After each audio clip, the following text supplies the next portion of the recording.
Hello, and I welcome you in to the Arlecchino story quest when the Hearth-Flame goes out. Here she is, sitting on her throne, and she looks so badass. Yeah, our third playable Harbinger. The story takes place after the conclusion of Fontaine. I don't think there's a lot I can say to it. But just look how calmly she sits in her throne and awaits.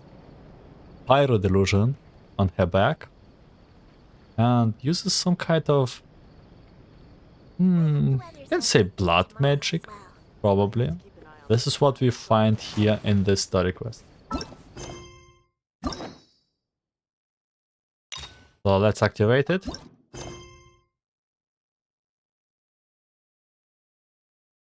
Enable focus moon experience to avoid conflict with other quests.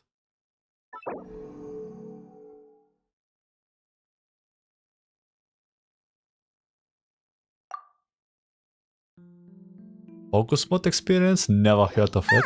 It's been a while since we visited Poisson. Maybe we should head over and have a look around. Out to Poisson. A fine day, yes, a fine day for a stroll around Poisson. Let's do this then.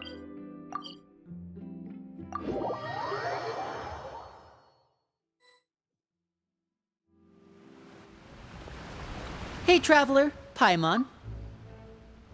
Oh, Paimon knows that voice! Over here.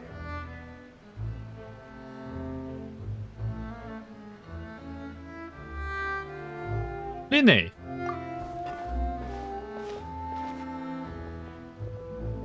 To borrow one of the more popular turns of phrase at the moment, this appears to be quite the fated reunion. Running into you two out of the blue like this has really made my day. I certainly wasn't expecting it. You can say that again. What brings you to Poisson? Wait, Paimon's got it! You must be here for one of your magic shows, right? Actually, we've run into a bit of trouble on the home front, so Father arranged for us to stay in Poisson for the time being. Navia, the head of Poisson, you can say so, is also quite friendly towards Arlecchino, so that explains a little bit here. Oh, are Lynette and Freminet here too? Yep, along with most of the other members of the House of the Hearth. You may have noticed Poisson seems a bit more crowded than usual. So you're saying nearly the entire organization has moved to Poisson? Sounds like you've run into way more than just a bit of trouble. What's really going on? Well... Since the two of you are so curious, Oh my god. perhaps I can fill in the gaps.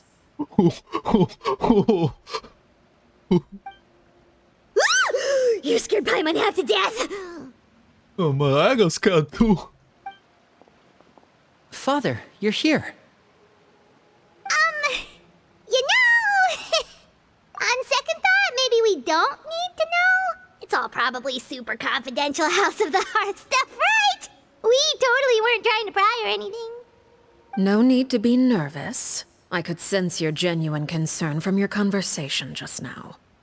Of course, I can also understand your confusion. Sending so many Fatui here to Poisson, it's only natural that some might suspect an ulterior motive to be involved. Well, we are a little curious. We still have our reservation about your organization. I understand. I'm well aware you've had your fair share of confrontations with the Fatui in the past, and I can't exactly guarantee that we'll remain on good terms in the future. As for right now, however, I would say we have little reason to be at odds, wouldn't you agree? The House of the Hearth could stand to be more open with those who have worked so closely with us in the past. As for the issue at hand, well, it hardly relates to any ulterior motive. To be frank, it all stems from a certain rumor circulating around the House of the Hearth. It's an internal matter. What sort of rumor? A rumor that a certain phantom child is hiding away in the House of the Hearth. I feel like I'm getting chills already. A phantom child? Ooh, just hearing the name is giving Paimon the creeps. A spirit that should have long ceased to exist is lurking in the shadows of the House of the Hearth. So I decided to bring the children to Poisson before continuing to investigate the situation. I expect I should be able to track down the spirit fairly quickly. After that, it's just a matter of resolving the situation, if you will. It shouldn't be much trouble at all. If you're curious, or if you still have some concerns, it might be advisable to stick around for a few days. I'm sure the children would be exceedingly pleased to welcome some visitors. Lyney, I'll leave you to entertain our guests. I have some matters to attend to. Of course, Father.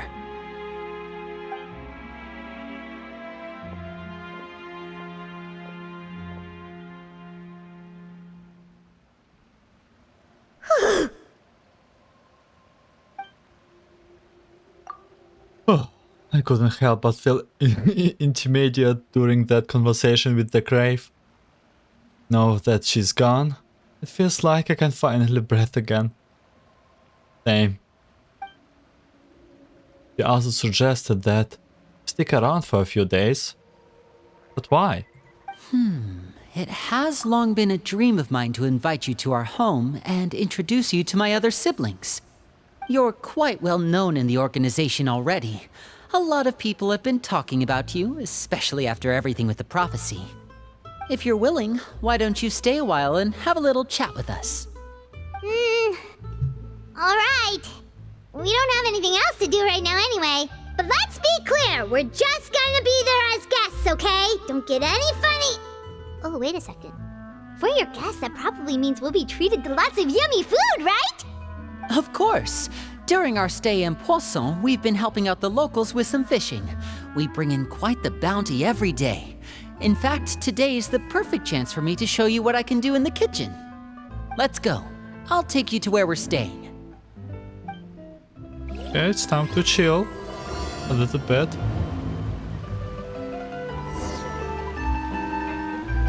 Be a house guest.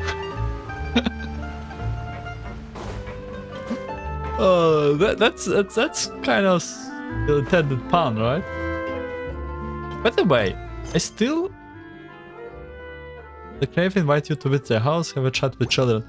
I still remind you that somewhere is Mona also in Fontaine,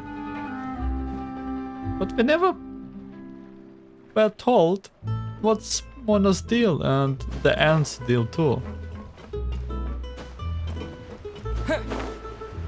Is it down? We rented this house from one of the locals to use as a temporary base. I'll come back later and tidy up a bit. After that, it should be all ready for you to stay in tonight. Awesome, thanks! So, where are we off to now? Well, when I happened to run into you two earlier, I was actually in the middle of distributing some supplies. With this many people staying in Poisson, we have to bring in outside supplies every now and then. I should probably make sure the rest of these provisions get delivered, otherwise people might start to get antsy. Okay, we'll come with!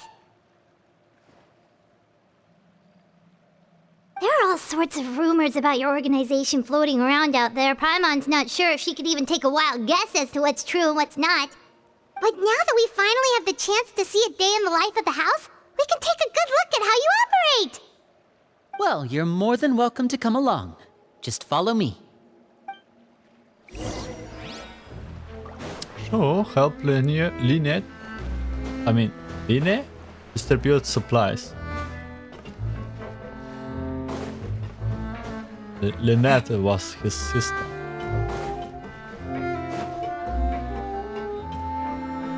Roger.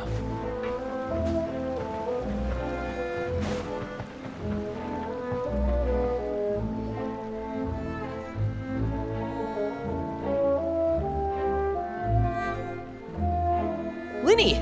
We're finally here. the supplies. I'm assuming you've... Brought them with me? Yep, here you go. Hello?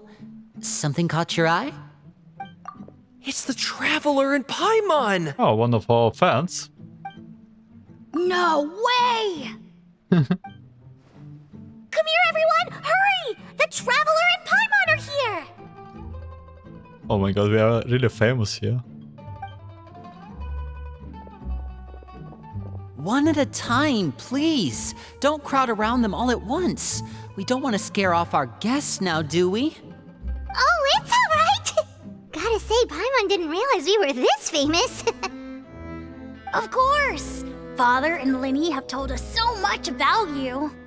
Father told us about how you helped Lyney. According to her, you're a trustworthy friend. And as far as she's concerned, that's pretty much the highest compliment we've ever heard her give. As you can imagine, everyone's been very curious about you. I heard the Traveler is so strong that he can move a mountain with his bare hands. I heard Paimon eats so much that she can clean out the entire pantry at Hotel Tabor in just 3 days.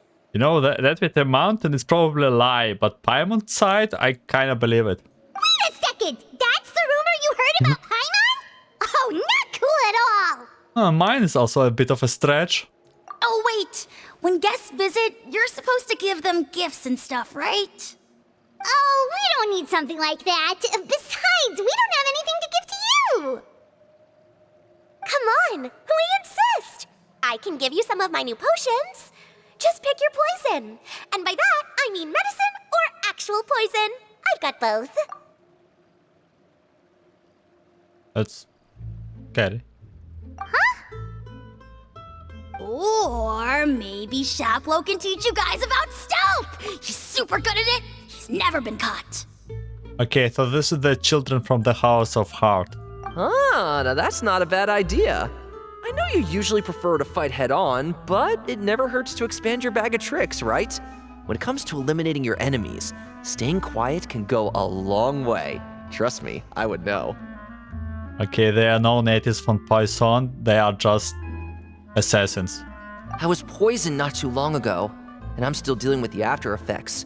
So I'm not quite as good as I was before, but I can still give you some pointers. Wait, when you said gifts, I didn't think you meant poison and stealth tactics. But those are the best things we can give you.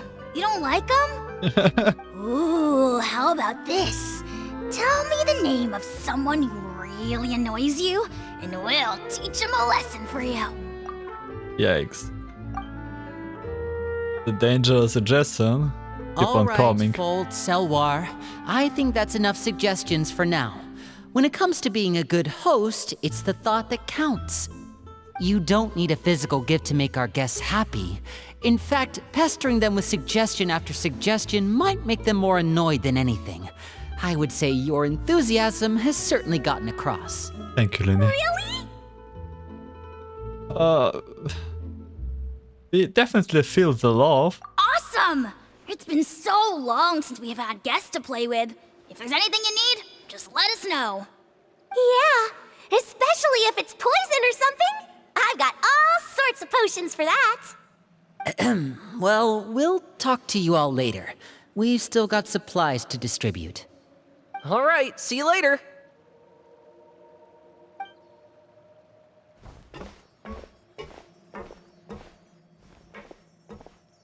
Bye! Bye. Lyney, about all that poison and stealth tactics talk just now. Scared you, did it? That kind of talk comes with being part of the House of the Hearth. When Foltz was really young, he strangled all of his family pets, just out of curiosity. He was labeled a dangerous problem child and was abandoned by his family. Elwar has an unnatural obsession with potions. Father has forbidden her from trying all the different concoctions she comes up with, but she still tries to test them in secret. You really have to keep an eye on that one.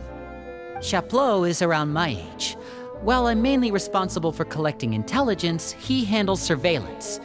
He's very passionate about his work and has no reservations about taking on some very difficult missions. I don't know, Flo looks way older. Or you look more younger, to be honest. I know you two probably aren't used to that kind of talk, but I can promise you they only had the best of intentions. Things like stealth tactics and developing different poisons, they really mean a lot to them. They were just trying to share the best of what they could offer, that's all.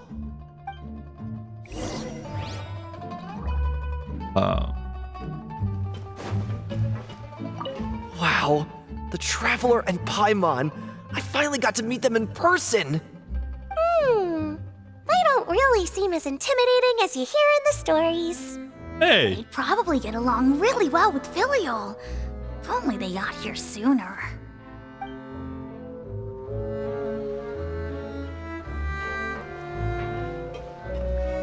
I mean, you just got a little bit overwhelmed.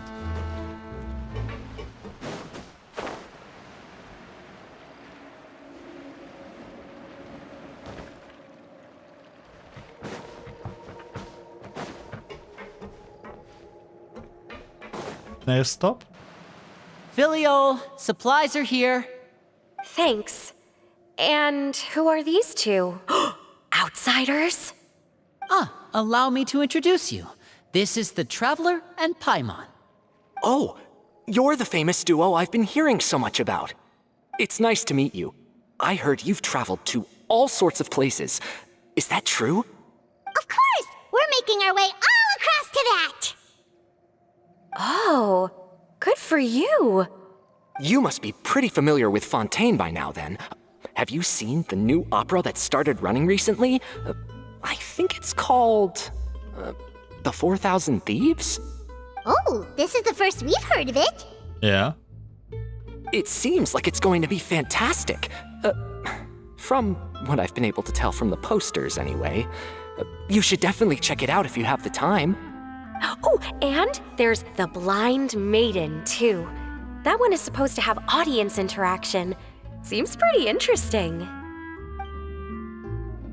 If you spend some time talking about popular After this cultures... mission is over, I think I'll go get a manicure. Oh, maybe I should dye my hair. Wonder how much it'll cost. Is it just Paimon, or do these two seem much easier to get along with than the others? Looks like the House of the Hearth has some normal members after all. I heard that. Oh! Oops. I'm guessing you're referring to Foltz and the others? Yeah, we're definitely not all like them. I bet those crazies are practically foaming at the mouth right now. I'm sure they just can't wait to get back to Snezhnaya to carry out the plan. That's enough, Filial. Don't talk about family members behind their back, right? Whatever. Let's go. Guess this is goodbye then. If you ever have some time, we should go see the opera together.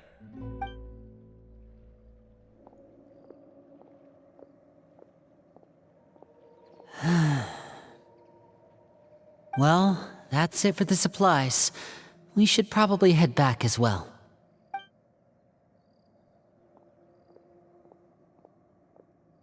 Well, they didn't seem too happy with each other.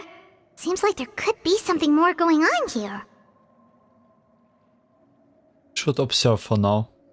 You're right. We're only here as guests after all. Oh, Lyney's getting super far ahead. Come on, let's catch up.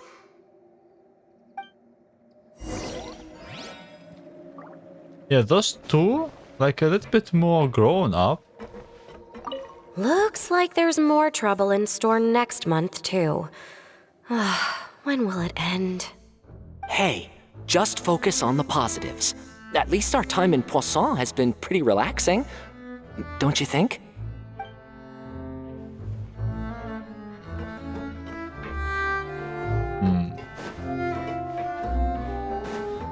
Lyney? Lyney? What? Down? Yeah? Lyney? Okay. So, What do you think of the members you've met so far? They are certainly got a lot of personalities. Well, Father is always encouraging us to be strong-willed and independent. So if there's one thing we've got, it's people who aren't afraid to speak their mind. Well, I should probably get cooking. Wanna join? Of course! Sure. Then let's head out and... Freminet? What are you doing here? Freminet, nice to see you again! You too. I heard you're here as guests of House of the Hearth. Welcome. We were just going to make some food. Why don't you come along? I could use some help in the kitchen, and I seem to remember you mentioning you wanted to make seafood soup for the traveler in Paimon. Even for Freminet, it's a little bit unusual to be so quiet. Seafood soup? Oh, Paimon's drooling already. Were you looking for something just now, Freminet? Maybe I can help. It's nothing. I just wanted to see if there were any extra supplies. Yeah, we've got some left over. Oh, What do you need? Some food and water. And some clean cloth, if possible. Oh. No problem. Give me a second here.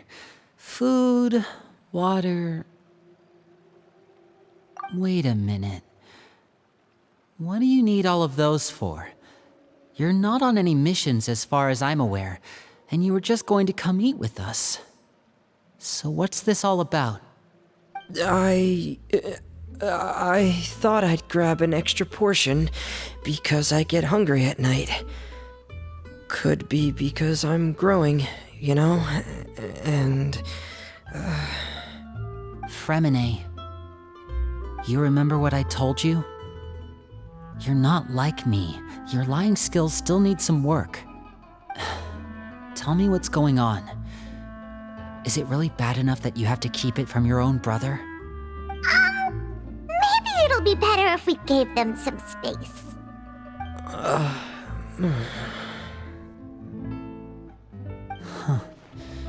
This is the first time I've seen that kind of look on your face. Whatever happened, does it have something to do with Father? yes. Just follow me. Okay. Figure out what Freminet is hiding. Learn something very important. Lynette's want to know the truth.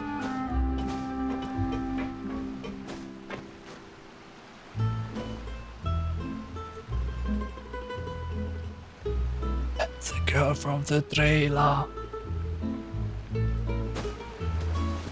By the way, they released an amazing trailer with soundtrack and everything for Arlecchino. It's probably the girl. Is this a ghost? You're back! Oh, and you've brought some friends with you this time. Hello, my name's Lyney. I grew up in the House of the Hearth. And you are? Hi, Lyney. I'm also a child of the House of the Hearth, just like you. You can call me Clervie. Clervie? It's nice to meet you. Does that name ring any bells, Lyney? No, not at all.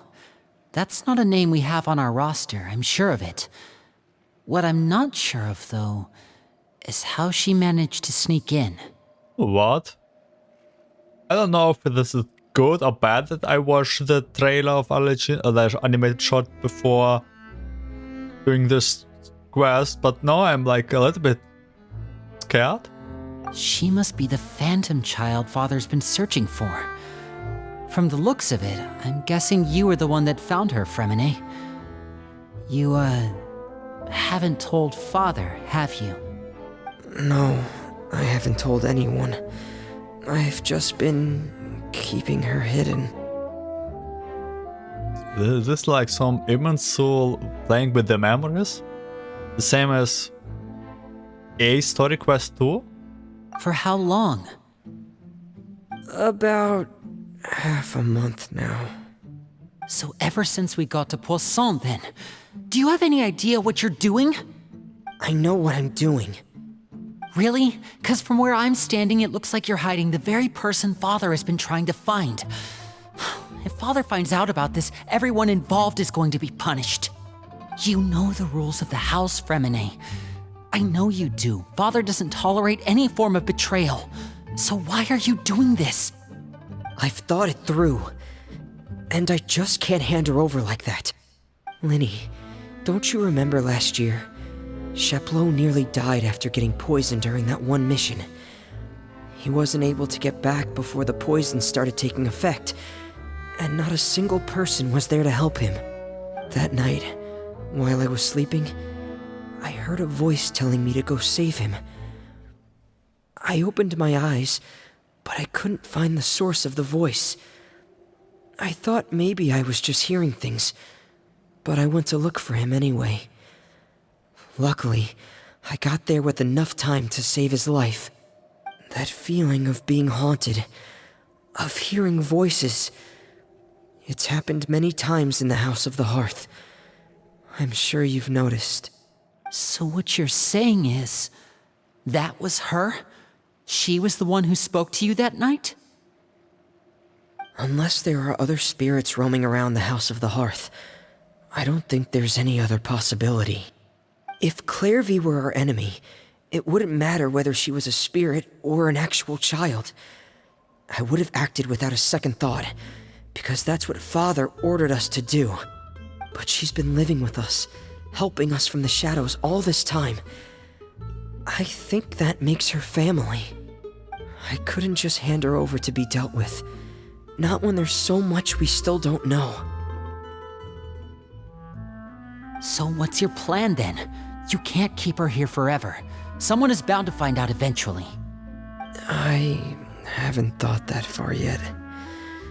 I don't want to disobey an order from Father, but I also don't want to put Clervie in danger. Come with me.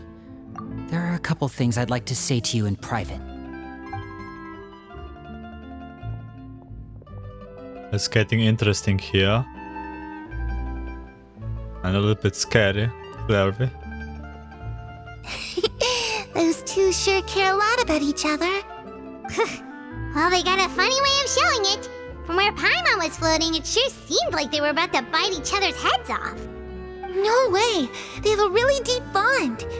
I could tell right away, because I also have a friend like that. I just don't know how long that kind of bond can last. What do you mean? The darkness in the house runs deeper than you can imagine. No one can get out alive. That's really scary here. I'm sorry, Lyney. I really didn't mean to drag anyone else into this. Oh really? You didn't mean to? 'Cause I for one wish you did. Huh? What do you mean? You know, when we were younger, you didn't call me Lyney. You called me brother, just like Lynette. We grew up together, the three of us. We were all orphans, all rescued by Father.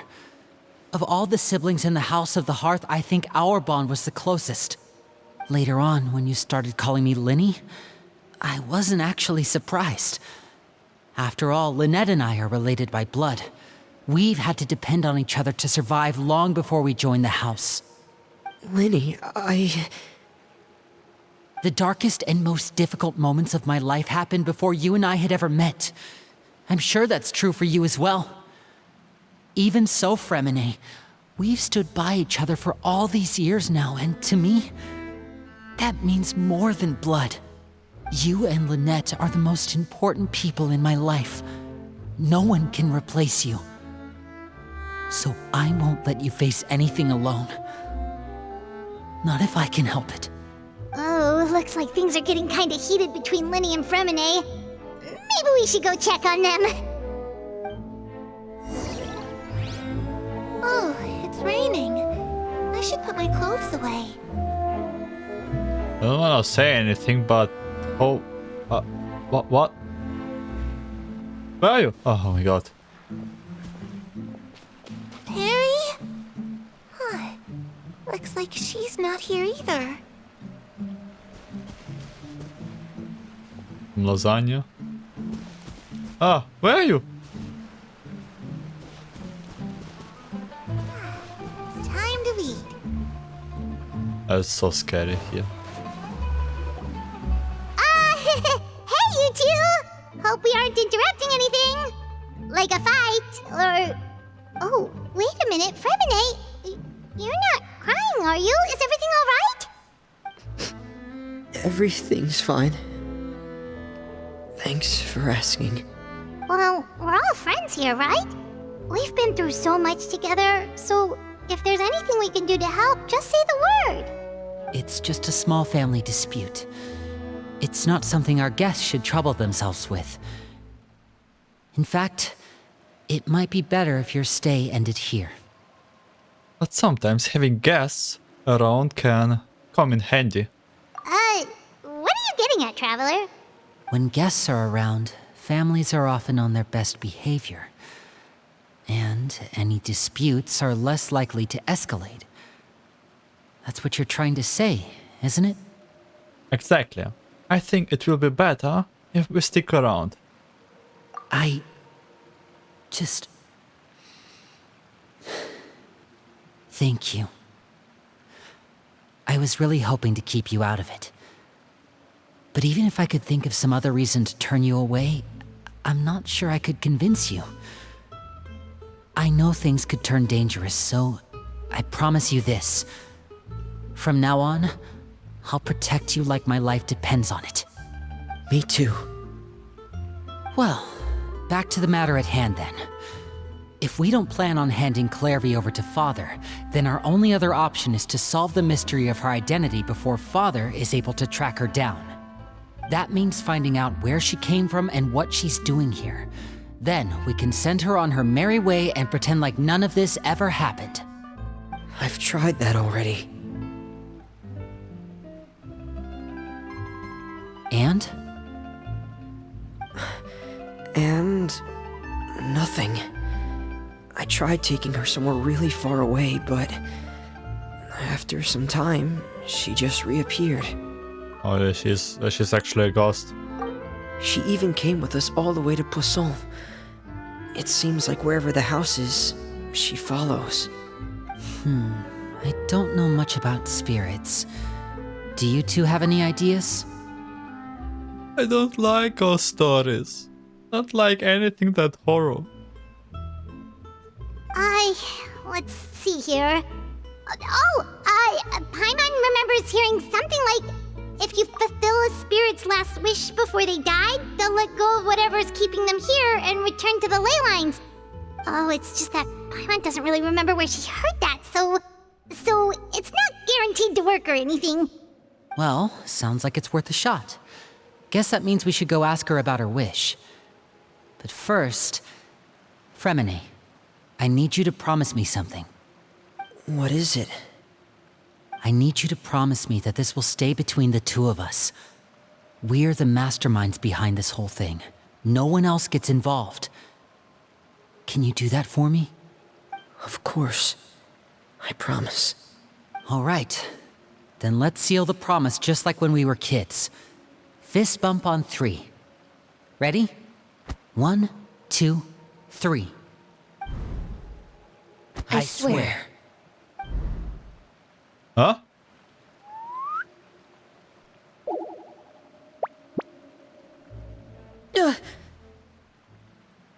Whoa! You scared me. But what a surprise!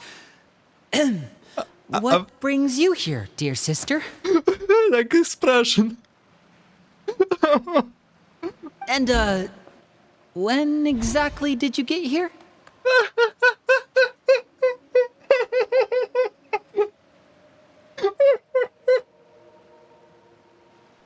You're an idiot, brother. And you too, Freminet. Oh, it's so funny. That was so fun. You 3, Traveler. And you 4, Paimon. Wait, what did we do? I've seen Clervie around the House of the Hearth before. I hadn't seen her in Poisson, so I figured she must not have come with us. But it turns out you were just hiding her. I heard you talking about your plan.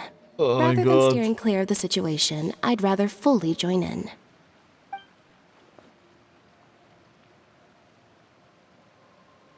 If you don't agree, I'll have no choice but to report everything back to Father. Simple as that. You're not giving us much wiggle room here, Lynette. Well, I guess we're all in this together then. After we talk to Clervie, we'll figure out our next move. There's no time to lose. Let's go.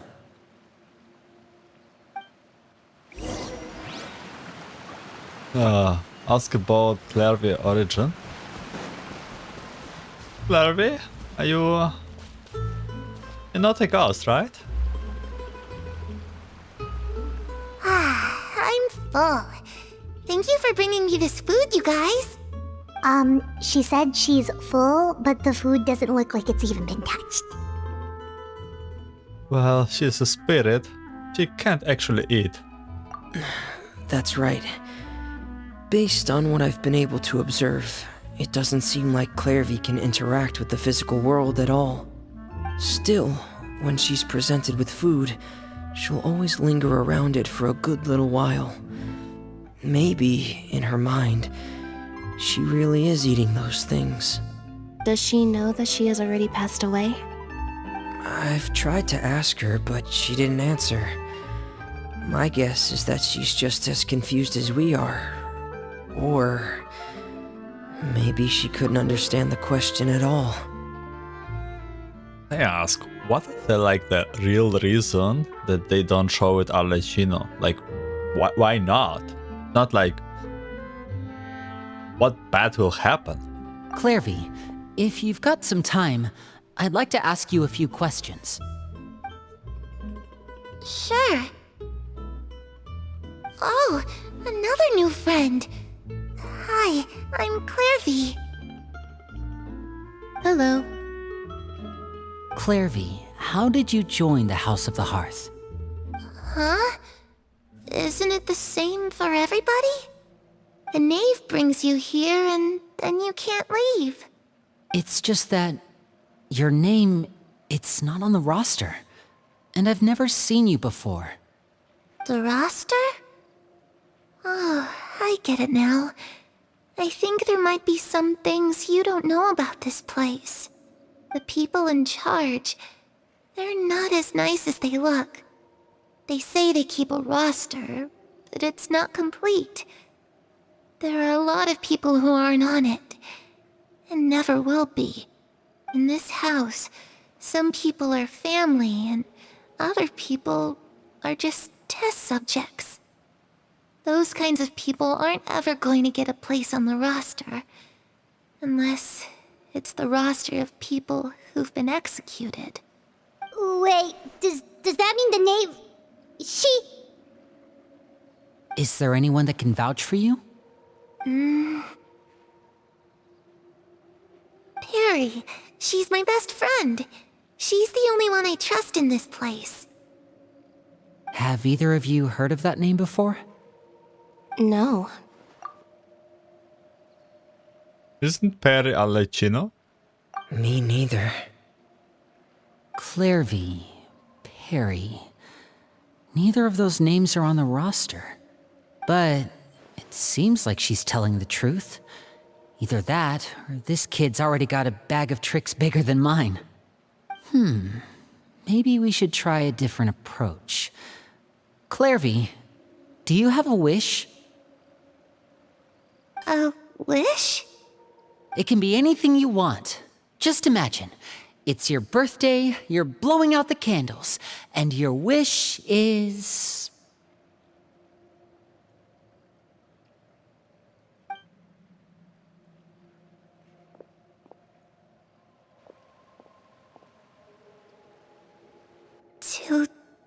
To go outside, where the sun can find me. That's it? Well, that sounds easy enough. The darkness in the house runs deeper than you can imagine. No one can get out alive.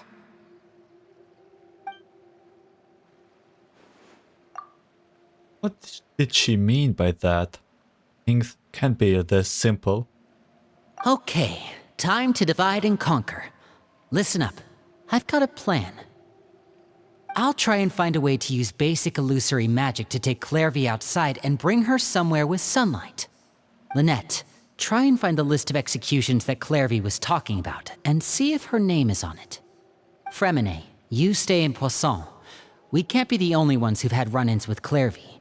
I need you to collect intel on everything she's said and done. Sure. Understood. I'll try my best. What about us? What should we do? I really appreciate your willingness to help, but this is a family matter. I don't want to drag you in too deep. It's too risky.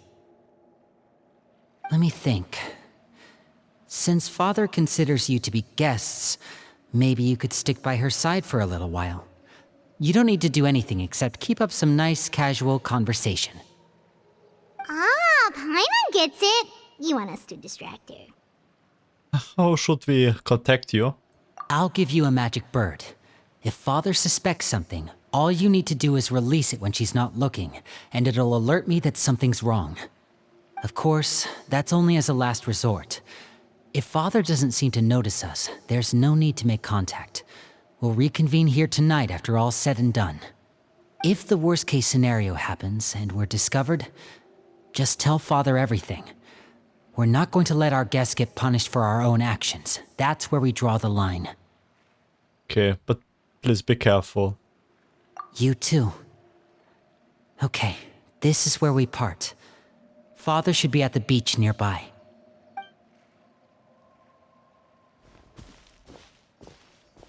I really hope this goes well. No, it has to go well. That's the only way this can get resolved.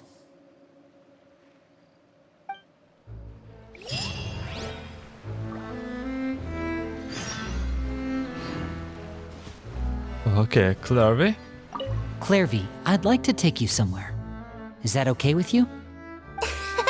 Sure. Where are we going? Where's Freminet and Lynette? Nowhere around here. Okay, so we are about to go on a distract Father. Arlecchino?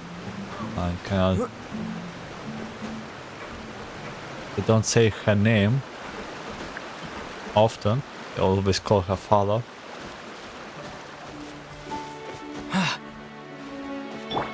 Maybe I can go here and here. I am the knave, Arlecchino. Arlecchino.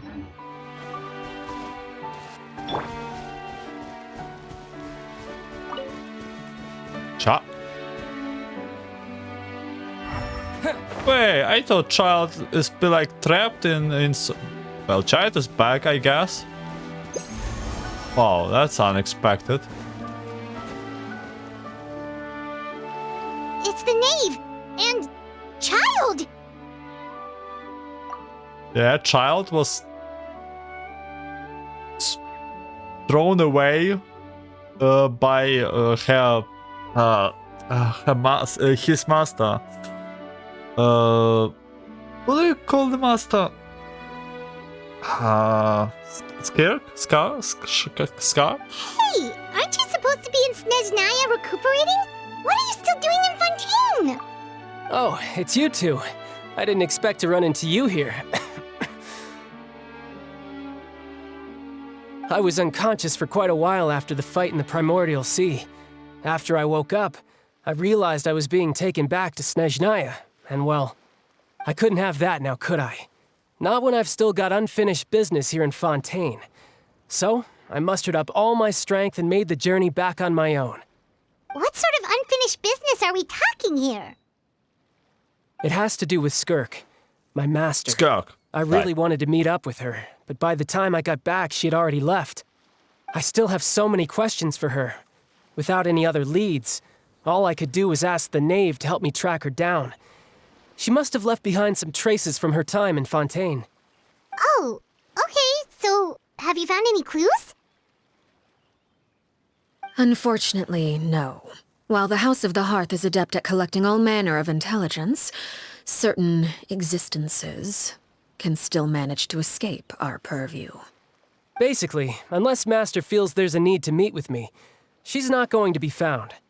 But that problem has an easy fix. I just need to become stronger, and then... Paimon thinks you should focus on getting better first. The worst of it is over. It's all thanks to that one kid from the House of the Hearth. Elwar, I think her name was. She gave me a bunch of random potions to drink. They didn't go down easy, let me tell you. Pain and chills all over. But they really did help speed up my recovery. And that's good, because it looks like I really do have to head back this time. The old man's been putting the pressure on me. He sent someone to tell me I'm needed for some sort of project. Project Stuja? Yeah, that's the one.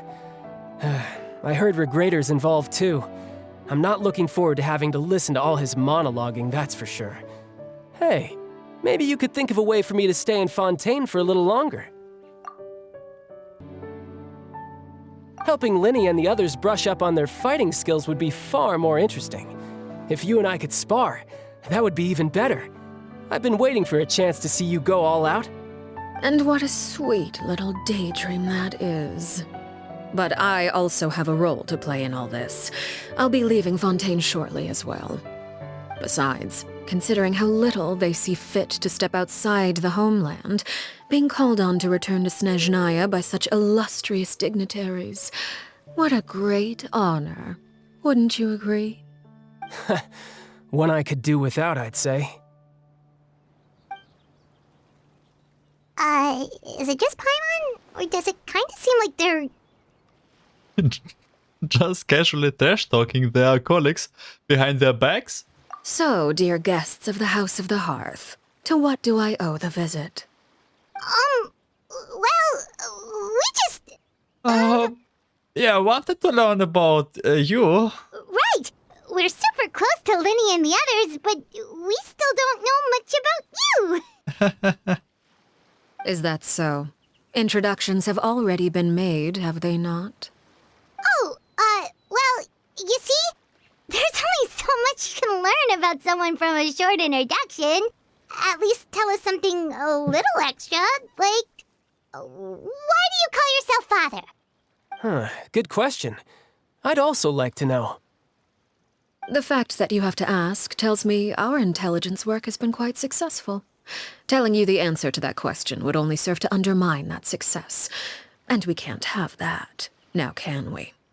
Spoken like a true diplomat. That was some expert sidestepping right there. Well, if there's nothing else, I think I'll take my leave. I still have a small matter to resolve at home. Wait, don't go! If the knave leaves right now, she is sure to run into Lynette and Clervie. Should I release the bird Lyney gave us? No. We should try to get her talking about something else first. About the House of the Heart, what does the organization mean to you? I'd also like to hear the answer to this. I've met some of the members of your organization, and they all seemed like really good kids. They actually reminded me of Tonya and Tusser. Which, by the way, if you ever betray them, I'm just letting you know, I won't let you off easy. And why would I betray them? Well, you've already betrayed the House of the Hearth once, haven't you? At least, that's what I heard.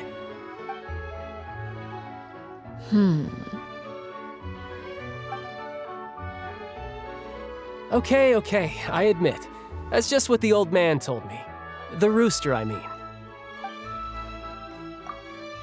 The Crave betrayed the House of the Heart. So does that mean what Clervie said was true? Does the grave really treat her children like test subjects? Oh, wait. Did you really do something bad to those kids? Never mind what I've done. I'm more curious as to what the mighty rooster had to say. Care to enlighten me? Ah, well, nothing much. Just some stuff about you taking out many other members of the House of the Hearth, and even going so far to attack your own family. I see. Huh. Based on your reaction, I'm guessing it's all a bunch of lies. Hardly. I don't appreciate his particular turns of phrase, but I suppose he didn't say anything untrue.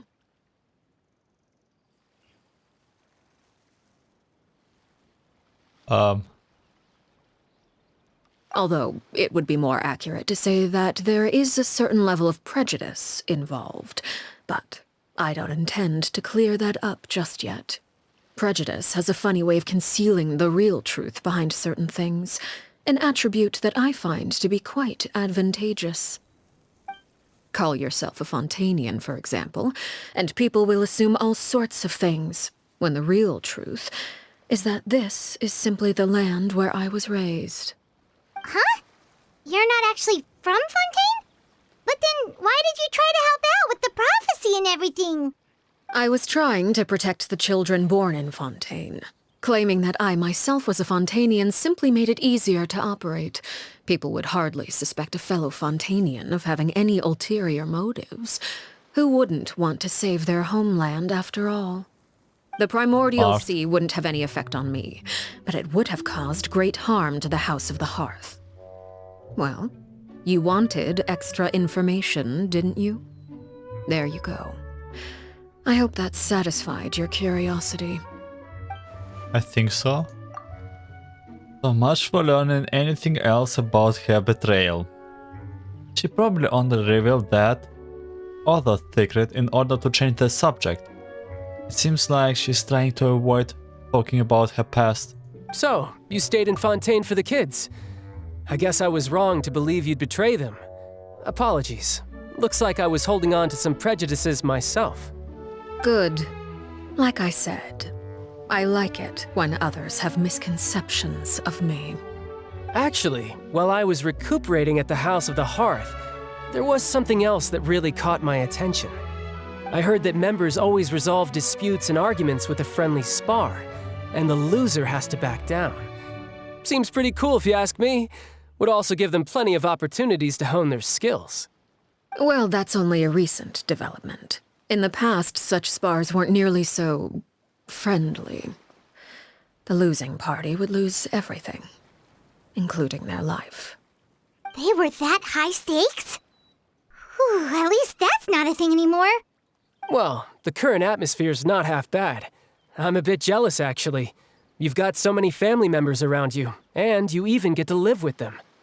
Having a lot of family around means dealing with a considerable amount of bickering and scheming. Once Tonya and Tusser enter their rebellious phase, I'm sure you'll understand. Just imagine. Tusser becomes obsessed with plucking out strands from the rooster's mustache, or Tonya decides to dye her hair 42 different colors. Okay. I get the picture. The conversation shifts to the topic Tonya Tusser. The type of conversation that you leave them asleep, but you find it. Well, would you look at the time? I should probably get going. This is so typical for Genshin.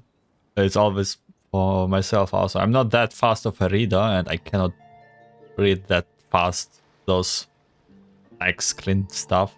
Traveler, Paimon, I'm not sure where our paths will cross next, but the next time we run into each other, we should definitely try and find some time to spar. Again, maybe this is a conversation we can have when you look less like you're gonna kill over. All right. Well, thanks for everything, Arlecchino. No thanks necessary. You also played a part in obtaining the Gnosis. I would say we can call ourselves even. I like the sound of that. Well, I'm off. See you all some other time. Yep, see you.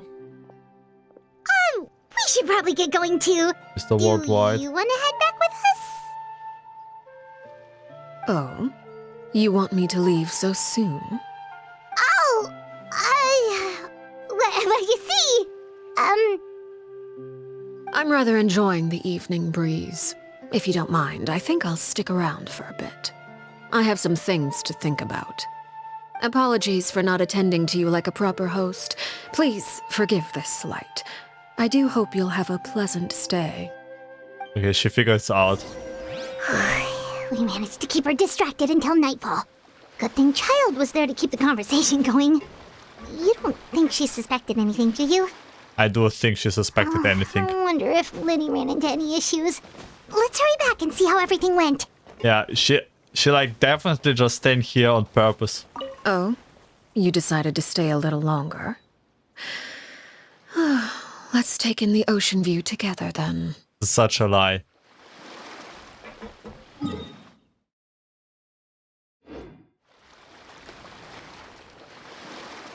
Yeah, let's return to the Poisson. To Lynette and Lyney.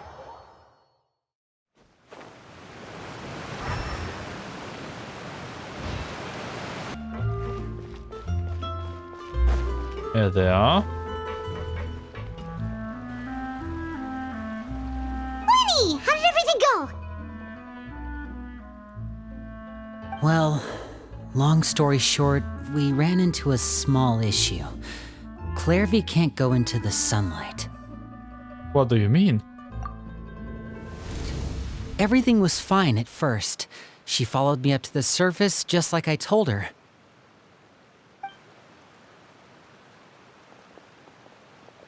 But as I led her out of the shadows and into the sunlight, she vanished. I turned around and there she was, standing at the edge of the shadows, silently watching me. Huh. Maybe she's afraid of sunlight, or... No, it wouldn't be her wish if that were the case. Well, we could always try pushing her into it.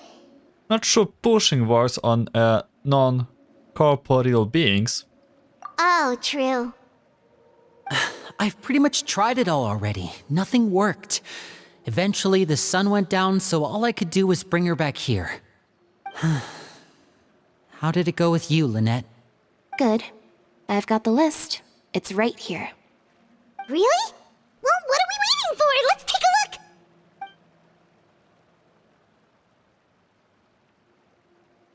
Oh, that's a lot of pages. Oh, it's gonna take forever to get through it all. We can each take a section. Here.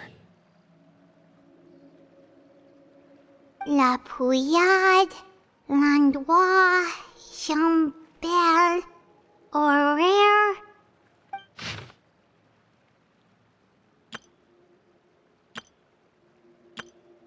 Yeah? Oh, yikes. That Horaire guy has a huge scar on his face. He's kinda giving Paimon the creeps. Ah, I've met him before. The scar is from an injury he received during a mission. I still remember him joking with me about it. He said any future lover would take one look at him and then lose all interest. Did he say anything else? Well, I asked if there was someone he was interested in. He said no, and that's where our conversation ended. It was only later that I learned he really did have someone he liked. He risked everything to escape so he could be with her, but it didn't work. One day, Father asked to see him, and, well, I never saw him again after that. Wait, so that means the knave, she... It may seem cruel, but it's just one of the rules of the house. Betrayal is not to be taken lightly. We know too many secrets to come and go as we please.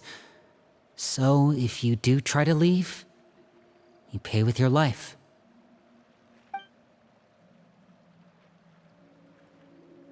Her name's not here, huh? Well, that's not too surprising. It doesn't seem like this list is complete. It only contains records dating back around 5 years. Let's shift our attention then. Freminet, were you able to find anything out? Freminet. Sorry. I was thinking about something. I managed to talk to quite a few people, but I couldn't help but notice that the atmosphere in the house was a little... strange. Strange. Yeah, I mean, I know there have been arguments in the past, times when people haven't gotten along. Chaplot and Filial are a good example of that. Oh, those are two of the people that we met while delivering supplies. Paimon can see how they might not get along. They had very different vibes, and their, interests seem to be pretty different as well. That's to be expected, actually. Father brought us all here, shared her knowledge with us, taught us how to fight. That's one thing we all share. But that's also where the similarities end. Not all of us feel the same desire to stay here. As members of the House of the Hearth, we're also considered part of the Fatui. And to a lot of people, that's an identity they never asked for. Certain members get older and realize they want something else for themselves. But considering the rules of the house, most people would never say that out loud. People like Chaplot and Foltz are loyal to Father and her vision. They're proud to be part of the Fatui. Filial and Nantoy, on the other hand, well, they aren't quite as enthusiastic. These kinds of conflicts have always been there. It's not like Father is in the dark about any of this. Well, that's true. But it just feels like things have gotten worse lately. Filial and the others, it seemed like they were meeting in secret to talk about something. I can't say for sure, but I think they've met Clervie. You think she's been inciting them to act out? No, not exactly. But I wouldn't be surprised if she said something to them about the darkness in the house and how deep it runs. She's told me about it before. Experiments being run on children. People being used as pawns on the battlefield without so much as the strength to survive. And they just believed all that? Without any evidence? Clervie's words probably gave them the excuse they were looking for. Whether they actually believe them to be true is secondary. This is all because of Project Stuja, isn't it? Whoa, hold on a second. Again, this Project Stuja, the same as with the child. What's this Project Stuja all about, Yeah. huh? This is the second time it's come up now. Sorry, but I'm not sure of the details either. I only know what Father has told us, which is that it's something the Rooster and Regrator have been working on together. Apparently, it has to do with the Fatui's strategic plan for the future. Because the House of the Hearth was so successful in obtaining the Gnosis, we now have the honor of playing a key role in Project Stuja. Wait, but isn't that a good thing? Key role is just another way of saying dangerous role. To us, the whole thing is an inconvenience.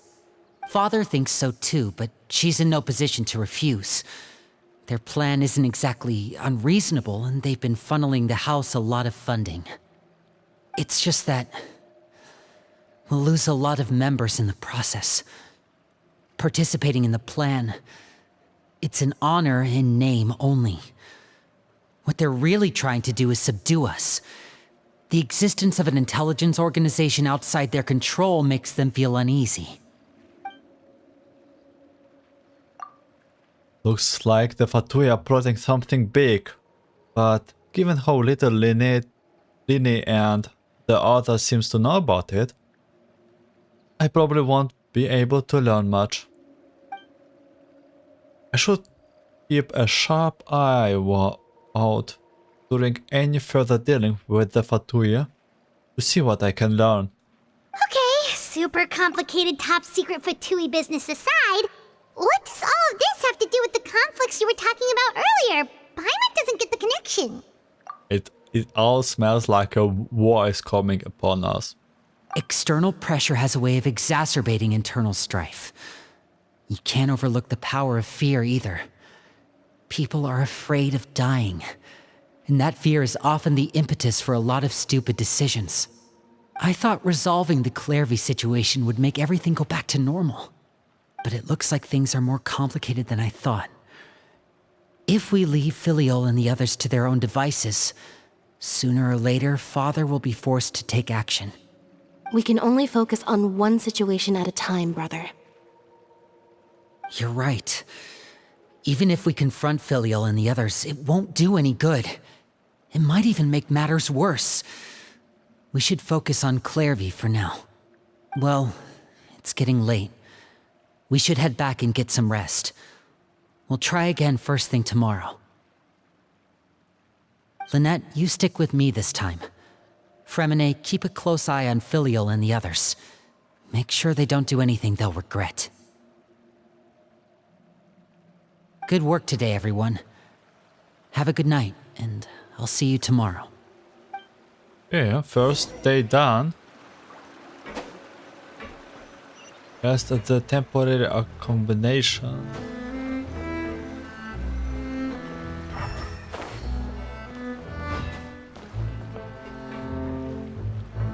Okay, nothing much to do. Let's rest.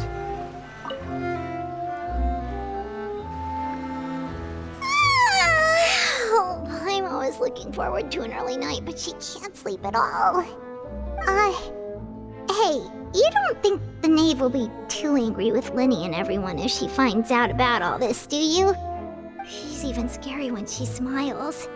If she were to actually get angry... Ooh, you have to protect Paimon if that happens, okay, Traveler? I'm also afraid of her. You can just hide behind me. Trust is effort, Traveler. Look!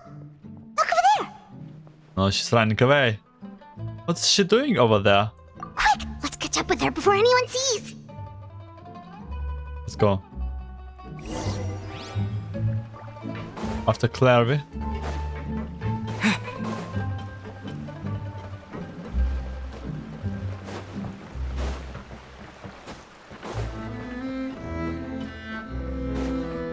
Clervie? Over there! Dog? Can the dog see her? Oh my god. The little teleports.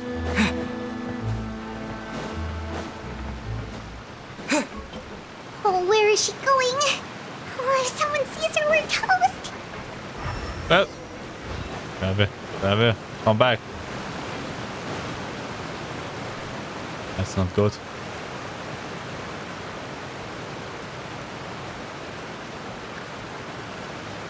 Any moment, Clervie. Oh no no no no no no no no no no no no. Ah, there. Oh, look! She stopped! Wait. Oh, we have moon, we don't have night. Oh, don't have the sun.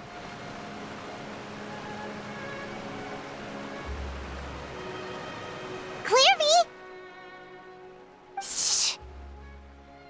I opened the window while no one was looking. Look how pretty the outside is.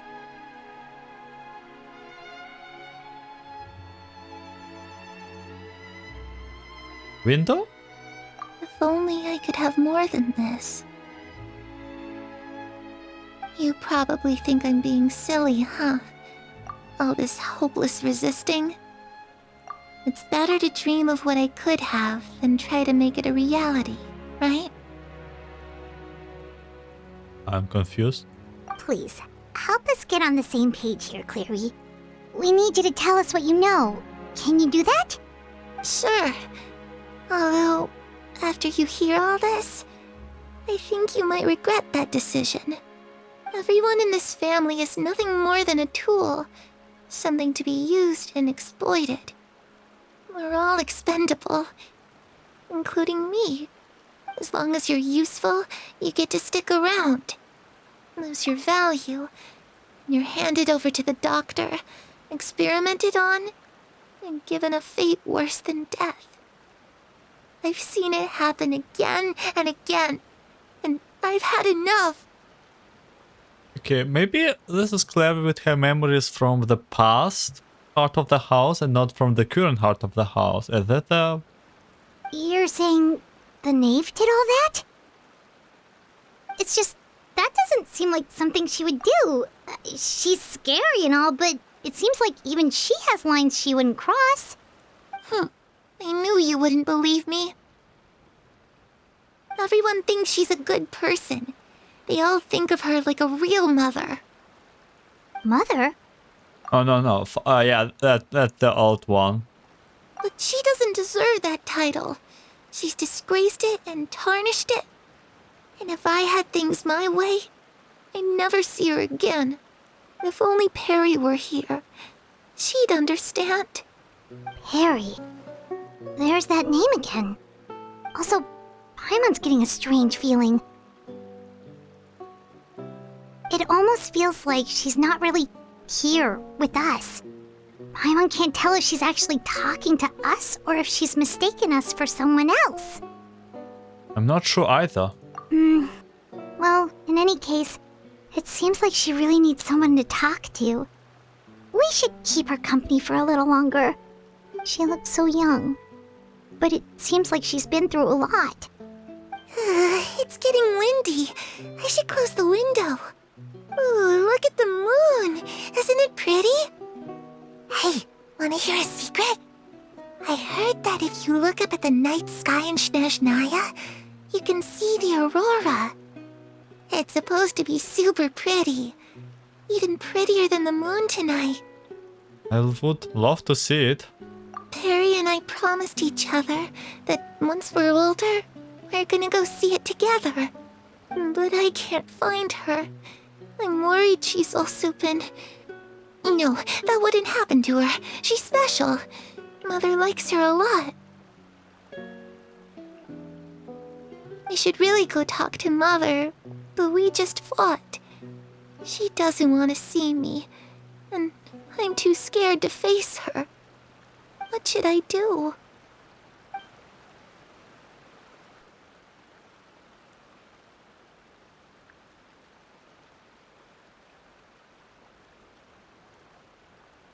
Some time Creme seems to come back to herself. Paimon really doesn't understand what's going on with her. Well, let's head back. We've got an early morning tomorrow. The night has passed. All right, looks like we're all here. Let's go ahead with the plan. Before we do that, I have a question. Oh? What is it? Have the knave and the doctor ever walked together? What makes you ask that? Well, we kinda ran into Clervie last night, and that's what she told us. We met the doctor back in Sumeru. He's super dangerous, and he's done all sorts of bad things. It's possible that Father and the Doctor have had certain dealings, but I don't think Father would work with him. We're not really on the same side, so there's not a lot of trust between them. That doesn't exactly set the stage for a successful partnership. I did hear, though, that when Father first became a Harbinger, the Doctor offered to work with the House of the Hearth. Father rejected most of his proposals, except for one. It had to do with some sort of secret experiment. Secret experiment? Could that be what Clervie was talking about? I don't think so. I don't know any details about the experiment itself, but I do know it's an entirely independent operation. The Doctor only proposed a direction for the research. That was the extent of his involvement. I still don't think that counts as working together. The details of the experiment are confidential, but complete records are kept on all participants. That doesn't seem to be the case with the situation Clervie referred to. I know you don't agree with some of the Fatui's methods, and I'm not asking you to. But I am asking you to trust us on this. The House of the Hearth has its own principles. There are certain lines we're not willing to cross. Alright, that's good to hear at least. Clervie seems to think the knave and the doctor worked together to do something horrible. If that turned out to be true, Paimon doesn't know how we would even face you guys. It's just that it doesn't seem like Clervie is lying either. The easiest thing to do would be just ask the knave directly, but Paimon doesn't think she'd tell us. Let's focus on the plan for now. Father didn't come back last night. She's probably still near the shore. We'll be counting on you to distract her. Lynette, you're with me. Freminet, you know what to do. Be on your guard, everyone. Alright, let's get to it. Distracting knave. Round 2. Where are we going today? Let's try somewhere further away this time.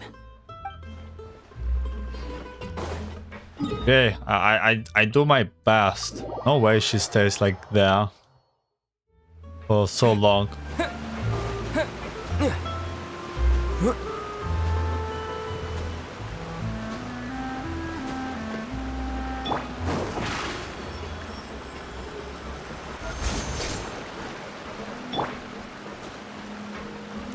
And who built this place?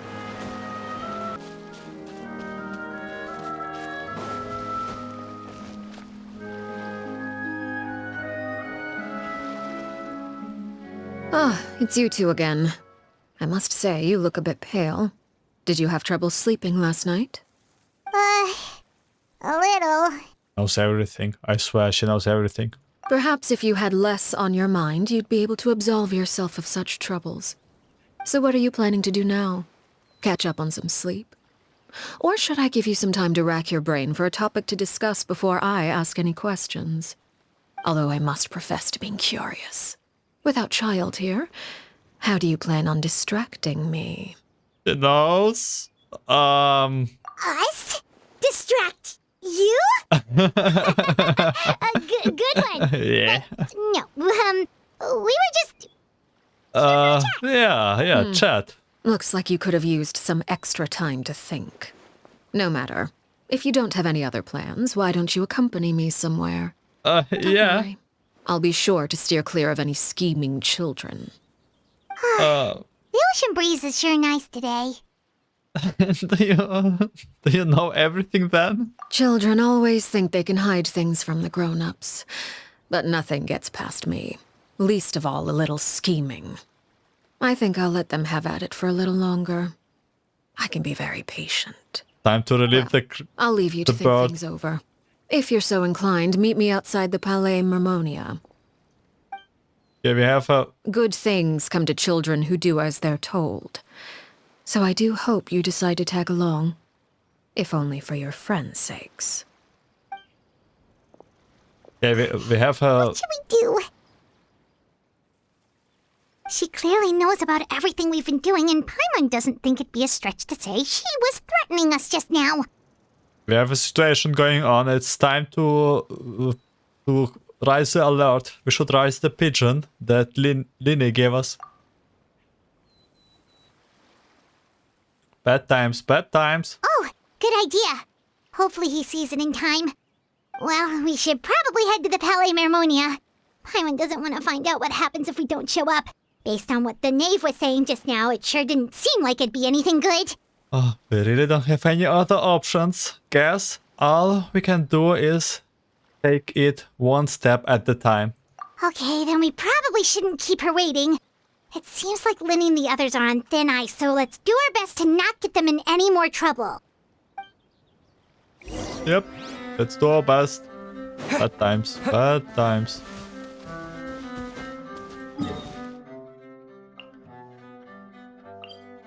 Back to Plasma Moria. Seeing as we still have some time before my meeting, we might as well enjoy some pleasant conversation while we wait. Sure. I'm glad to see you get along with my children. Being surrounded by good companions is necessary for a child's development. You're not planning on doing anything to them, are you? I assume you're referring to Lyney, Lynette, and Freminet. Although, there's that situation with Filial and Nentoy as well. It appears quite a few people have been acting out lately. No matter. I'm not one to discriminate. All those who betray the house meet the same fate. There are no exceptions. Does that mean you're going to kill them? Oh my god. Oh, are you here to beg for their lives?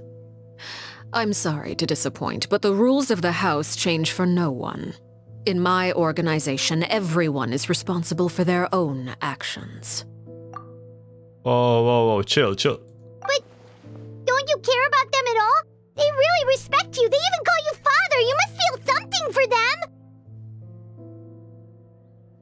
Any organization in which feelings come before principles is one destined for ruin. The House of the Hearth is hardly an exception. You could say our principles are more stringent than most. Perhaps I can offer you this consolation at least. As our guests, you two will not be held accountable along with them. Is there really no other way to solve the issue? I would imagine Lyney, Lynette and Freminet will be able to keep their lives. As for Filion and Toy and the others, I'm afraid there's little I can do. They can try to escape, but once you know our secrets, there's no getting out alive. Oh, no. But that's awful. Yeah. Ah, you seem concerned. Out of consideration for my guests, I suppose I could turn a blind eye for a little longer. How about a little longer, like, not? Like, eternity long? If Lyney and the others manage to dispose of Clervie in the meantime, all evidence of their wrongdoing will be lost. In that case, I could hardly punish them for something I couldn't prove. If their efforts are unsuccessful, on the other hand, all will be held accountable. And the punishment will be severe. It's a deal then. Of course. Oh, and here, I believe this belongs to you.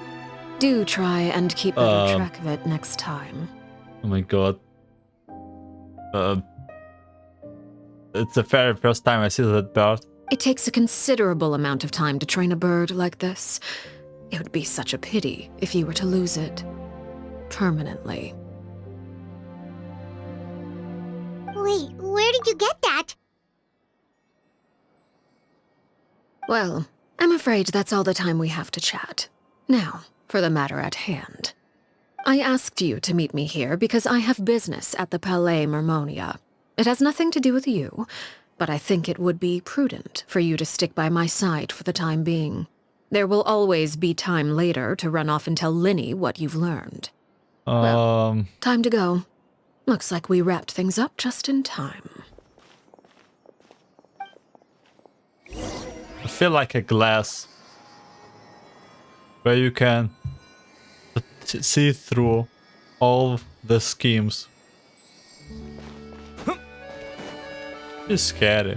Okay, do we meet Neuvillette?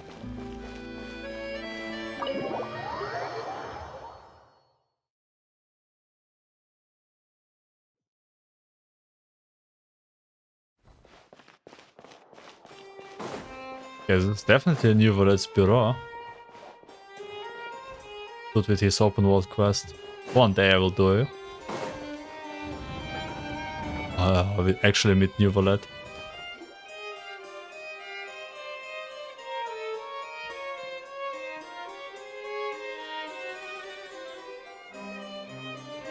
It's been a while, Monsieur Neuvillette.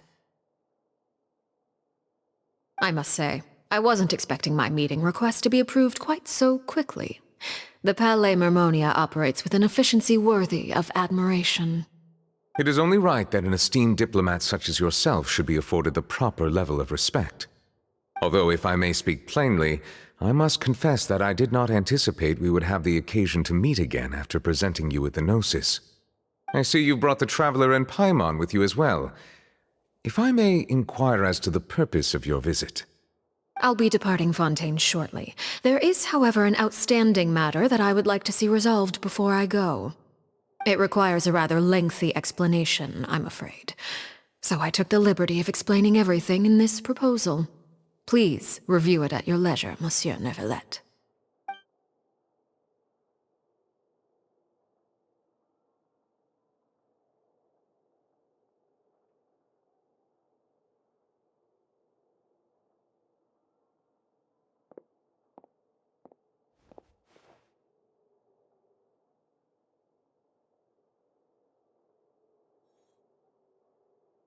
Let's have a seat.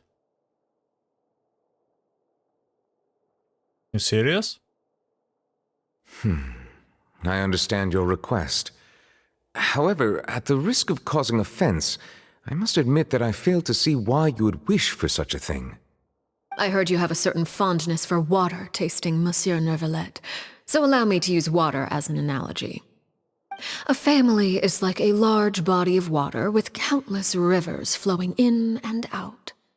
As someone who watches over this system, I would hope that each river that flows from the source will eventually reach the ocean. Of course, objectively speaking, I know this is impossible. Most of the rivers will dry up along the way, disappearing into the ground and leaving nothing but a barren riverbed behind. Not all rivers are destined to reach the ocean, but I would not see their existence rendered meaningless. I believe the water that flows within them is simply meant for a different destination, like a field in need of irrigation. Or perhaps the glass of a certain water-tasting enthusiast. Did you get any of that, Traveler? Kind of. Your words paint an optimistic picture indeed. Allow me to remind you, however, few among us are willing to sip from a glass filled with tainted water. It may have been tainted at one point in time, but not to worry. I'll make sure it's strained of all impurities and returned to its cleanest form.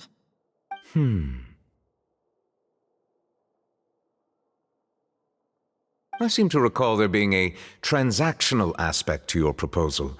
Perhaps you could expound on that? If you accept my proposal, Monsieur Neuvillette, I will gradually withdraw my forces from Fontaine. And, unless absolutely necessary, I will no longer carry out any special missions within Fontaine. I presume I can take your words to mean that, in the future, cases similar to the Tartuffe assassination will cease to cross my desk? Tartuffe? Ah, that thief who embezzled funds from all those charities, you mean? My deepest condolences to his family, but without any evidence, I cannot imagine how the House of the Hearth might have been involved in his passing.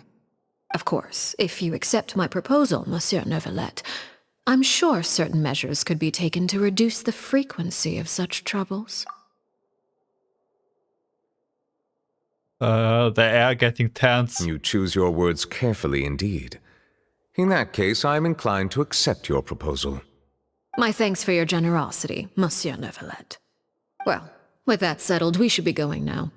I took the liberty of bringing along 2 bottles of spring water from Snezhnaya for you to enjoy. I do hope I get the chance to hear your impressions. Perhaps at our next meeting, yes? Indeed. I trust you would not overlook your commitment in the meantime. All right, Traveler Paimon. Time to go. Yes, ma'am.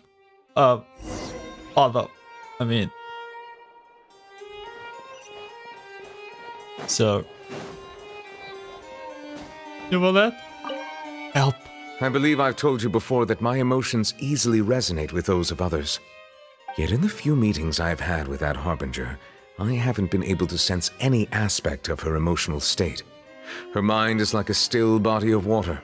Who knows what darkness lies in its depths, and the lack of ripples on the surface gives nothing away.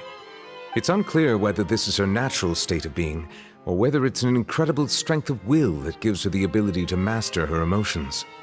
Either scenario, however, suggests she is a very dangerous individual. I do not expect an explanation as to why you two are by her side. Whatever your reasoning, I would only advise you to take caution. I gladly take caution. Please help me, Neuvillette. Say that we have some serious business together. And oh my god, I don't know.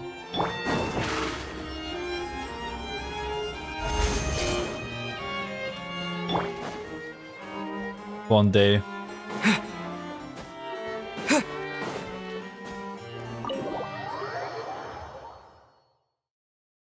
It's quite a long story quest than I expected. So, what exactly were you talking about back there? Paimon only heard you mention some rivers, a large body of water, and then some kind of irrigation scheme. You really want to know? I would imagine there might be more pressing concerns at the moment. Lyney, Paimon really hopes everything's going okay. Oh, Paimon recognizes that look. You've got your ticket cap on, don't you, Traveler? The name may seem relaxed, but she didn't seem to be joking Arla either when she said those who betray the organization must pay with their lives. I think she's serious about pushing those kids. Punishing. How should we stop her? No, there's something else we should figure out first. While we were talking in front of the police memorial, she mentioned Clervie's name. Does that mean she knew where Clervie was this entire time? Maybe she even anticipated how Lyney and the others were going to act. Oh. Come on. Oh, shoot. Are you alright? Oh, jeez. I'm so sorry. I was so focused on selling these papers, I wasn't looking where I was going. Oh, my bad. I also wasn't paying attention. Well, let me make it up to you at least. Here, take this paper. On the house. Thanks. Looks kind of familiar for some reason. The scar. Oh, you don't have to give us anything. Please, I want to. It's not like I'm short on supply. All the extras will be useless come tomorrow anyway. Okay, I know what's going on. I'll figure it out. I will not disclose it. It's my fault, really. I was just trying to bring home some extra mora for the family, but I bit off more than I can chew. I haven't had many takers today, so I'm still swimming in papers.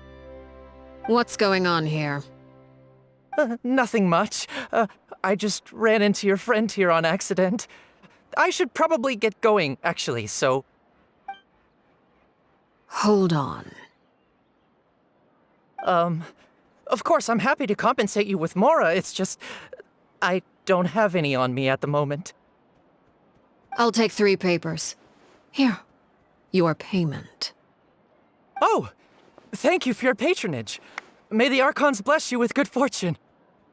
If only I had the chance to run into such generous customers every day. I should probably just take on a smaller inventory though, right? I'm getting married soon, so sometimes it's hard to not get ahead of myself. Anyway, I should head out. Goodbye! Goodbye. Well, now that my affairs are settled, we should take the boat back to Poisson. We've even acquired some light reading to enjoy along the way.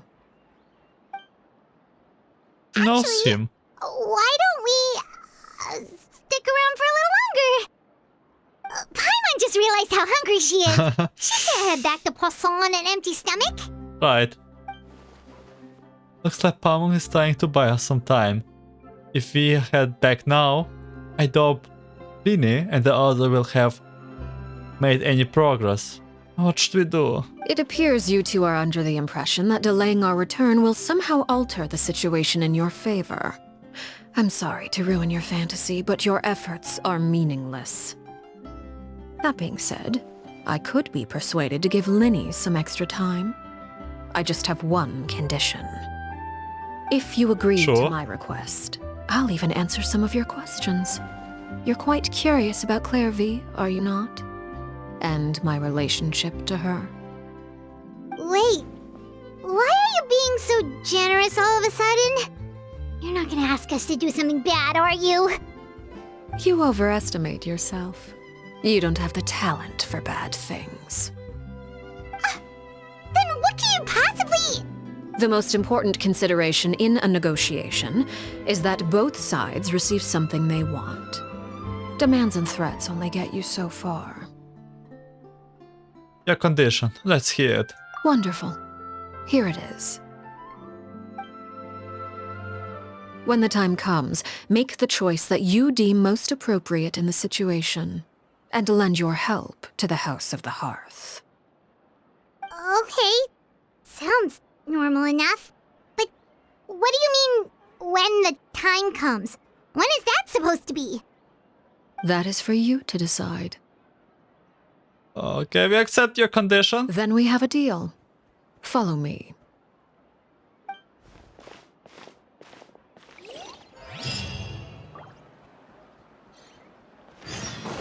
The newsboy here somewhere? Does it look like this? Do we there? Oh my god, why there? Okay, give me a moment. And why of all of this location?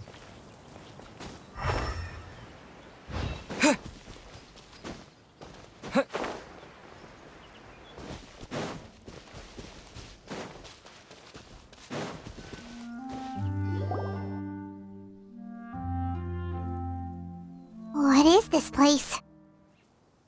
Somewhere long forgotten by everyone. It used to be a grand building. Now it's nothing more than a pile of rubble.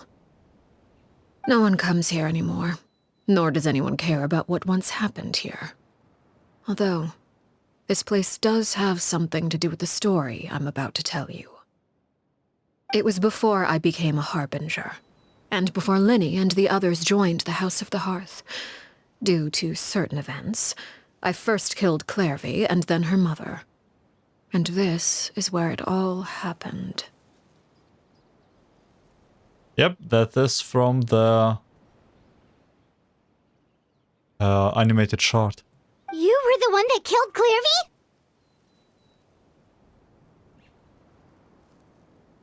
Why? Patience now. Allow me to explain Clervie's side of the story first. I'll start from the beginning.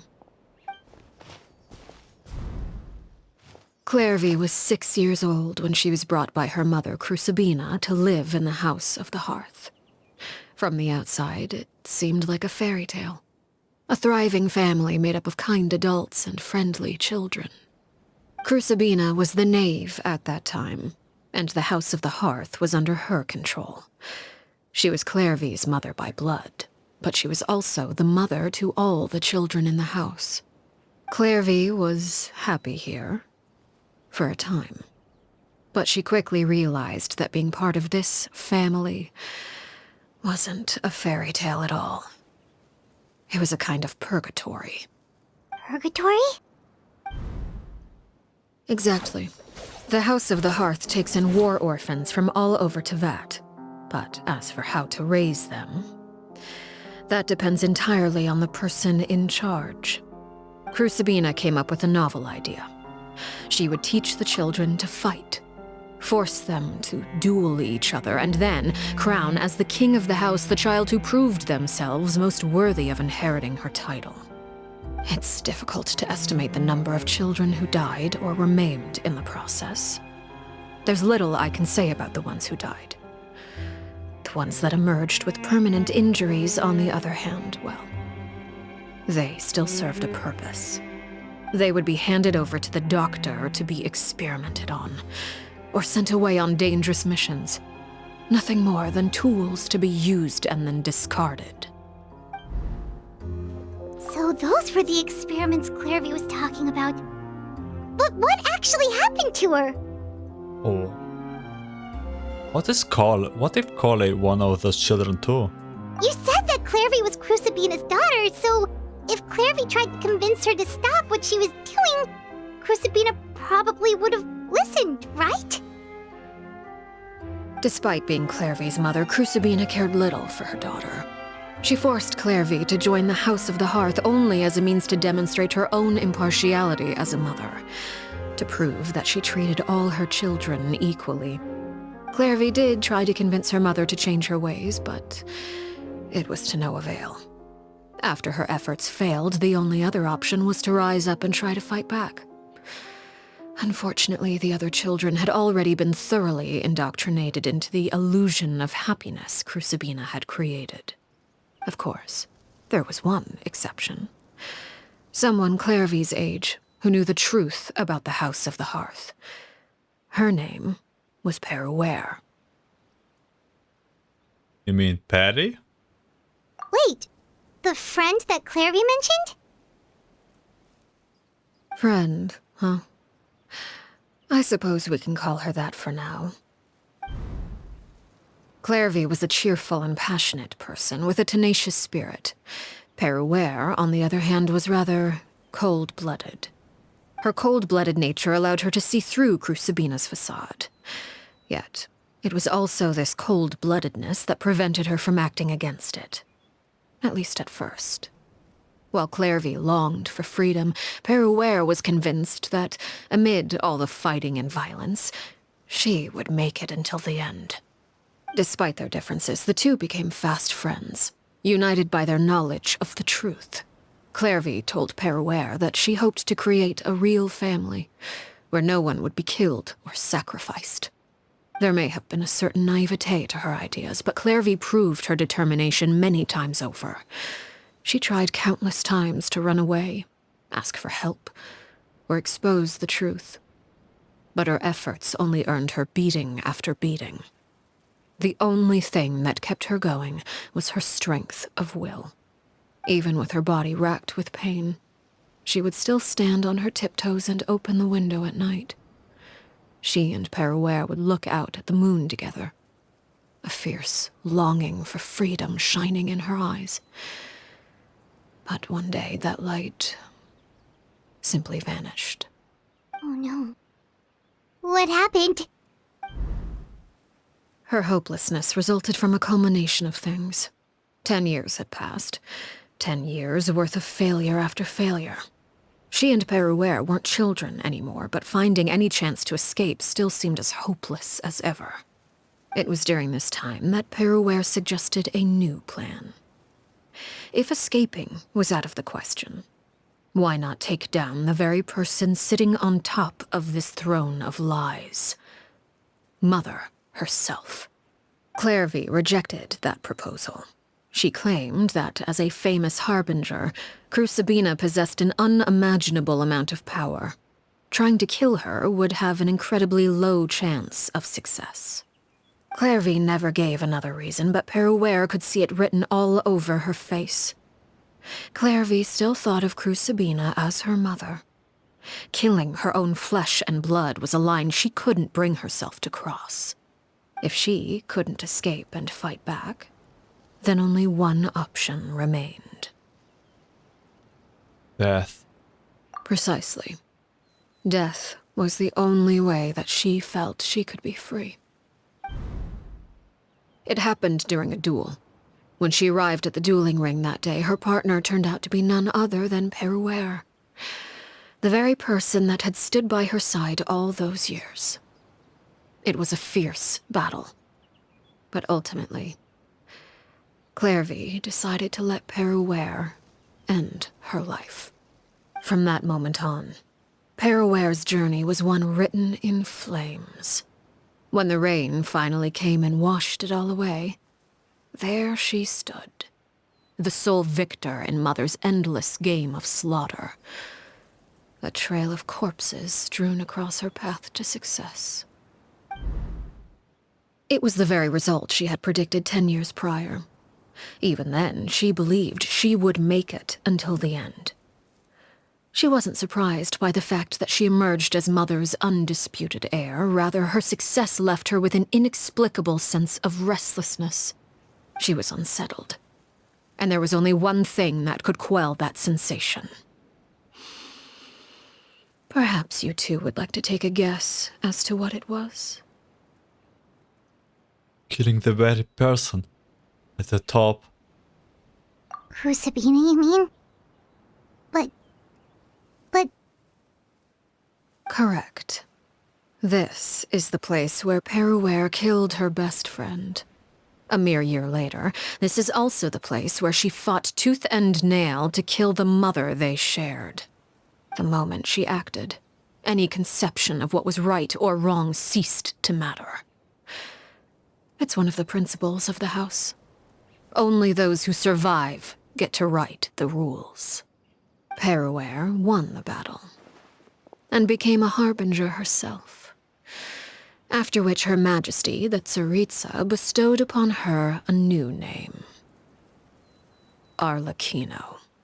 So the Perry Clervie was talking about... It was you all along. You're Peruere. Arlecchino is just a name you got later. This was your story, just as much as Clervie's. I left that name behind long ago. I must say, hearing it now does bring back memories. After I defeated Crucibina, the moniker of Mother died with her. I chose to forego the title she called herself and even chose to give up my own name. I rebuilt the House of the Hearth under a new identity. Not only as Arlecchino, but as father. And that is where the story ends. Any more questions?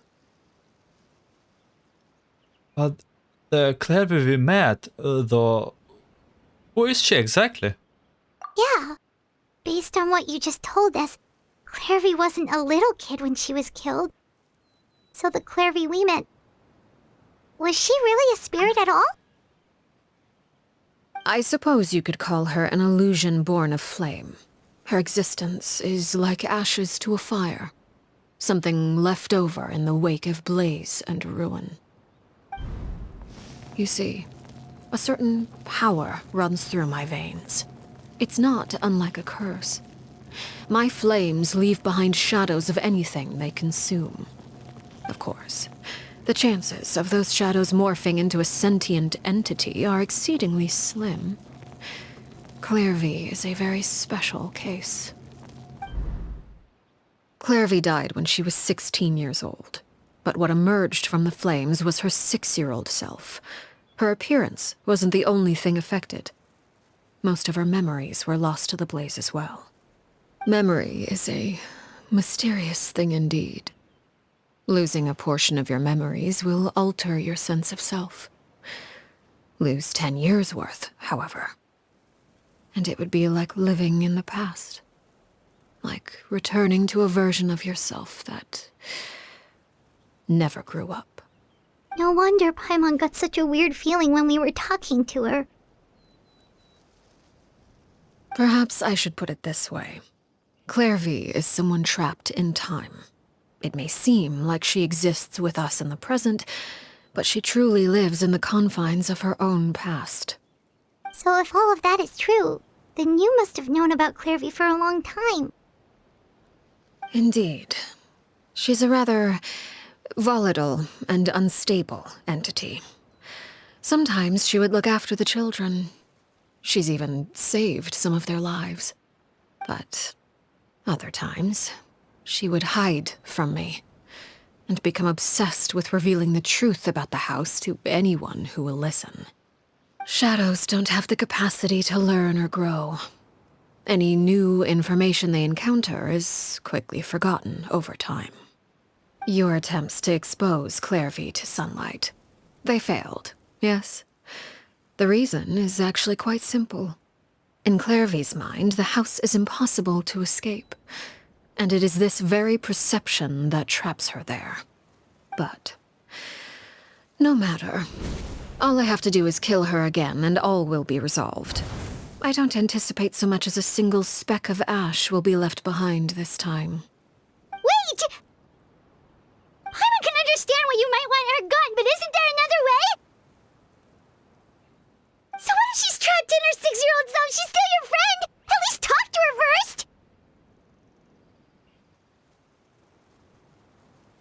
It's too late for that. She broke the rules, and now she must be punished. That goes for Filial and Nantoy as well. She's had quite the effect on them. I hope you understand the difference between Crucibina and myself lies in our formulation of the rules, not our policy for enforcing them. Upholding the rules without question is a trait we both share, because that is how a household should be run. Is this really what you want to do? Whatever could you mean? Don't you want to say a proper goodbye at least?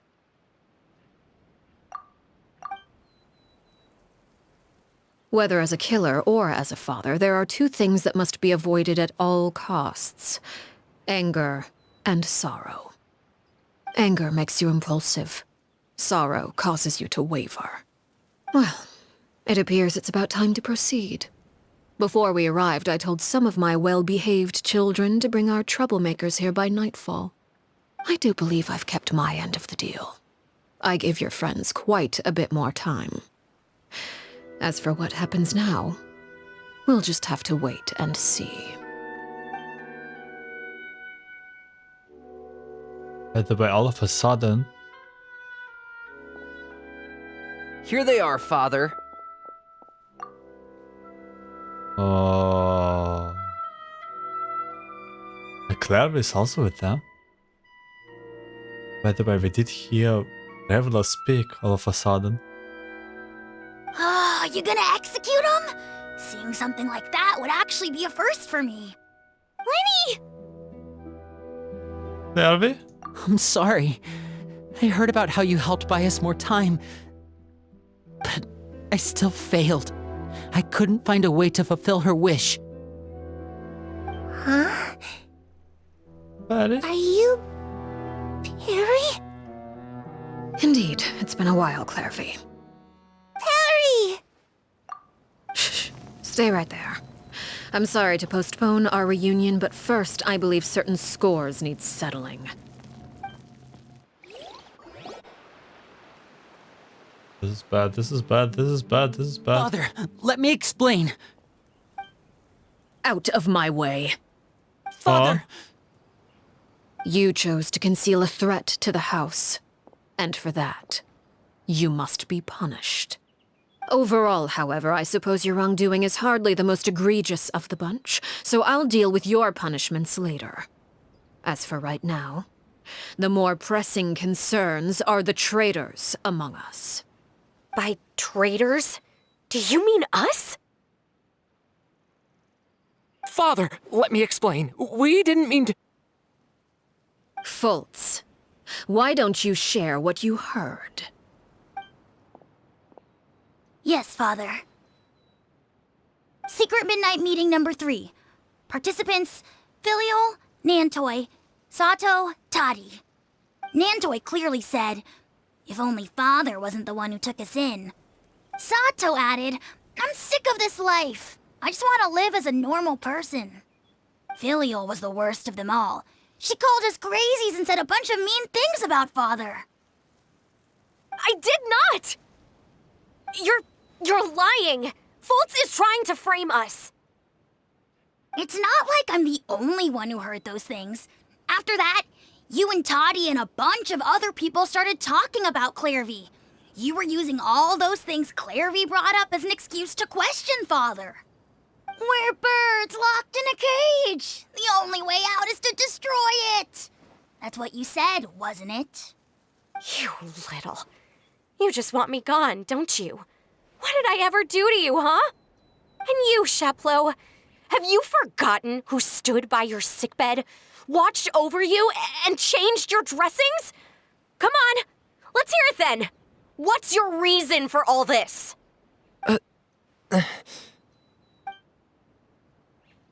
You're wrong, Filial. We don't want you to die. You're our family. Liar.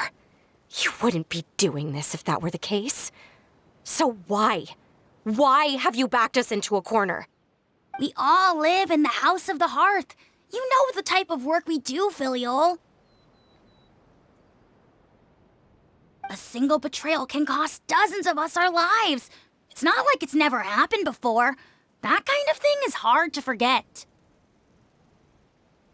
That's why the House of the Hearth cannot tolerate any form of betrayal. Ever since we came to Poisson, you've had 7 secret meetings. A lot of the things you talked about really crossed the line.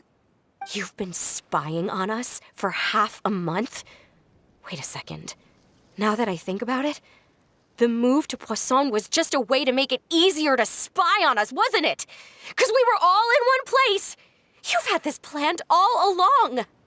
Filial, Nantoi, I'm sorry. I owe you both my life. I owe Clervie too. If it weren't for all your help after I got poisoned, I wouldn't be standing here today. If this were any other situation, I would do anything to repay that kindness, even if it cost me my life. but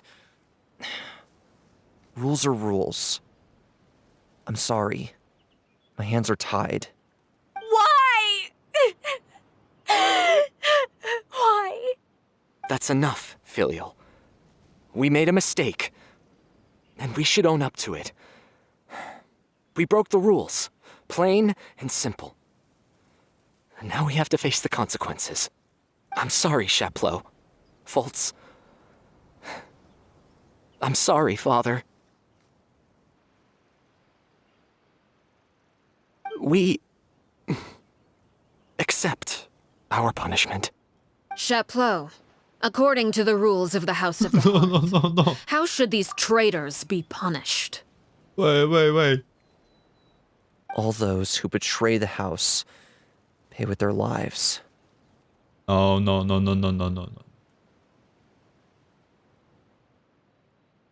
There's no way that cruel. And so it shall be.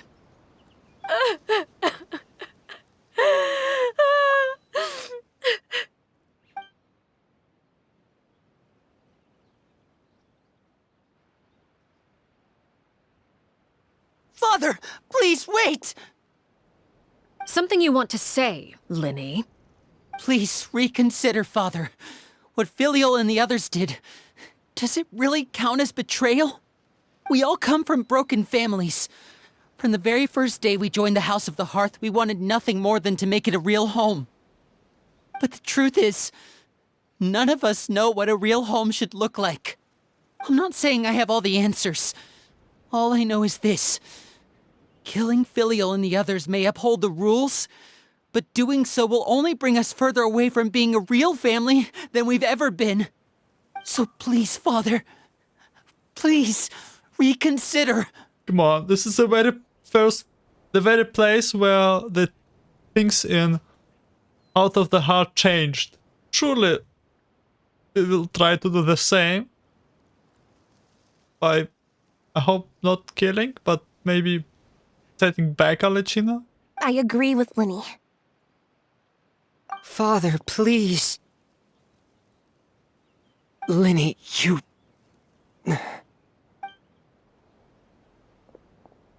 I also agree with Lyney.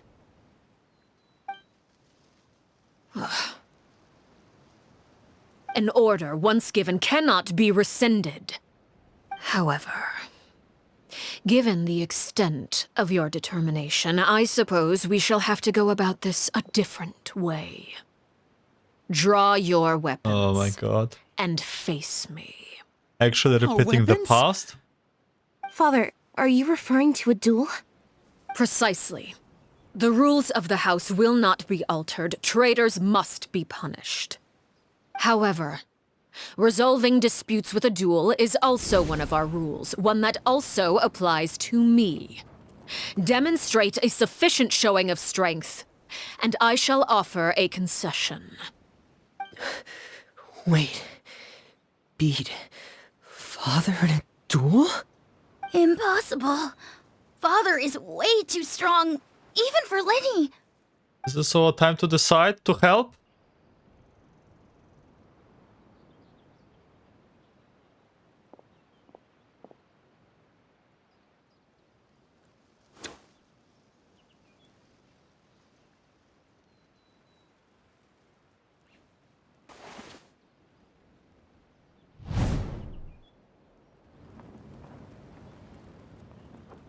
Did you hear that, Traveler? Lyney and the others have to duel the knave. What should we do? Can they really win something like that? We should join in. If they lose, those people from the house are really going to be executed. Hey, are you listening?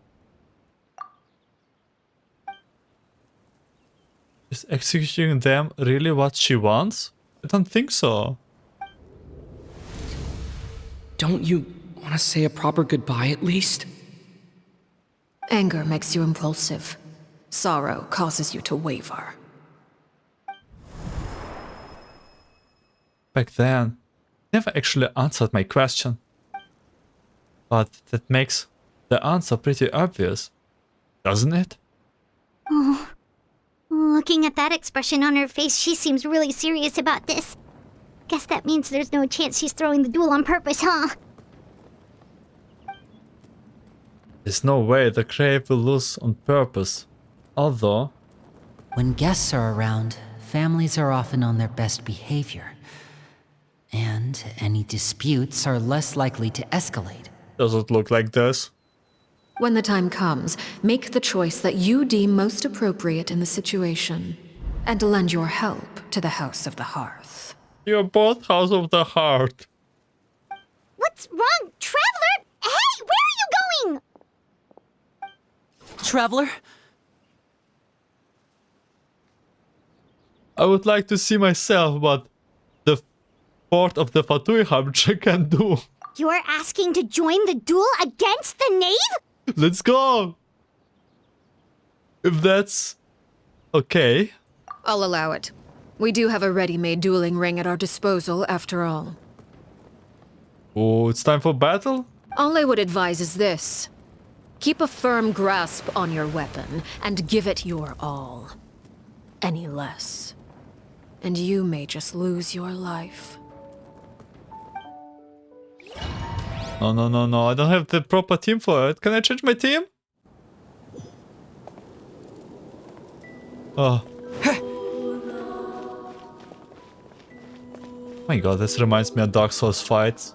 Closer now. Oh god. Coming at ya! Spare your energy. Running is of little use. And voila! Ah! Yeah, this is definitely Dark Souls vibes fight. Dark Souls 3 precisely. Sorry that I changed the subject to other games. It just gives the vibe. What is this? What is this?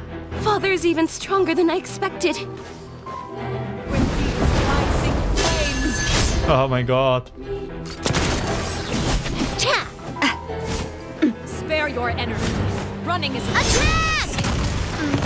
That's the way. Hey there! now that's more like it. If I really have to draw my blade, then... What pitiful attacks. I need to... I thought I taught you better. Propagate! Germinate!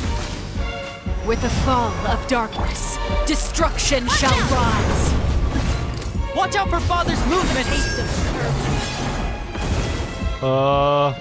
Spare your energy. Oh my god. is of little use. Coming at ya! I lost all my stamina. When these rising flames. Oh my god. Okay, dodge. Coming at ya! Oh. Hang in there. Oh, her boss fight is actually ultra cool. Spare your energy. Running is. Sorry, but she does give me such much Dark Souls vibes. Send off. From the Cena with love. Hey there! Like her moves. Oh no. Cannot heal, right?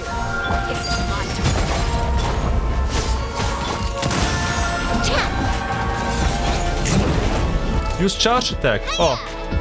I see. Charge attacks. Like a fly tangled in a web. Oh. I must do my duty. This is bad. This is bad.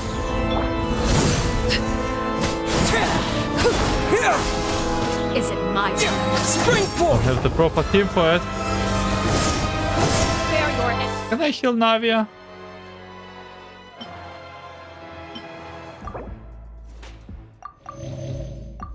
Oh. Can I heal myself? Running is. Oh, no, no, no, no, no. Scanner! Are you alright?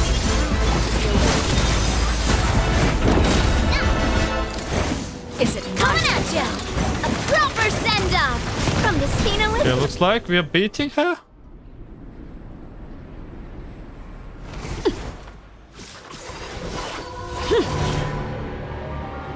No way, second form.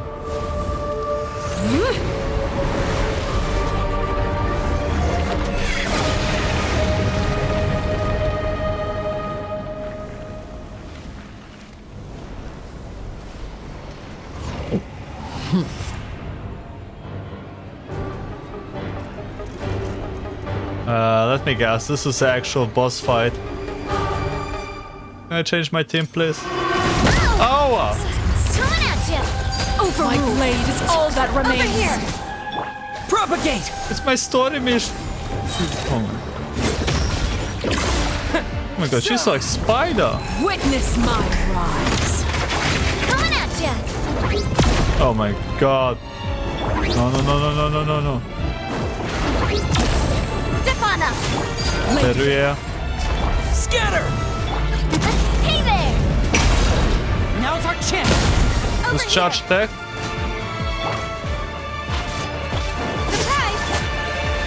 Surprise! Attack! Coming at ya!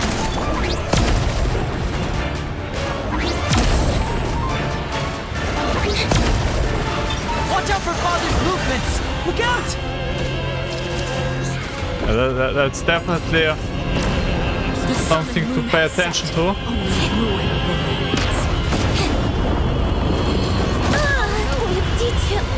Did I Oh. miss? Okay, you know what? Let's use some food before. How much can I give Navia? I should definitely have got a different team. Any defense foods? Now's our chance! Over here! Okay, charge attack. Watch out! That's good time. Sometime is only the beginning. Propagate! Germinate!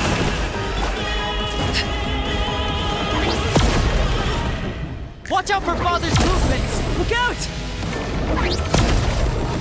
Show guys, I do my best. Oh?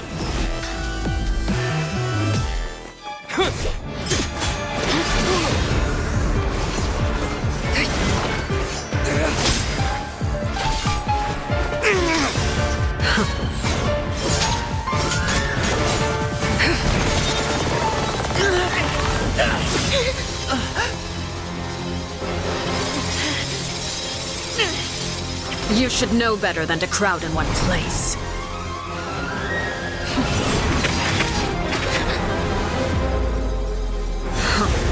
Oh no no no no no! Travel! Oh no no no! Oh, I know. Now! I'm sorry, Father!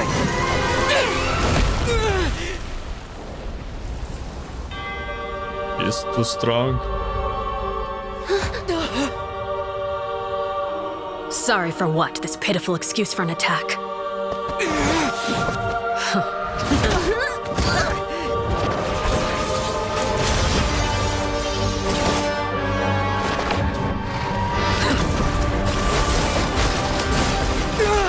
Okay, how strong is she?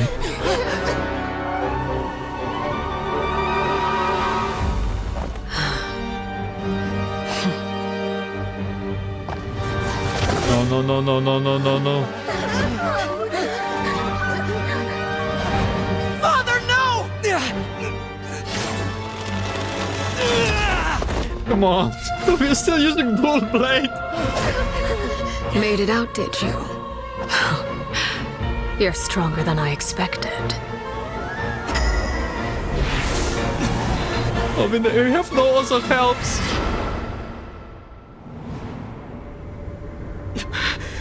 A crimson moon? I can't move.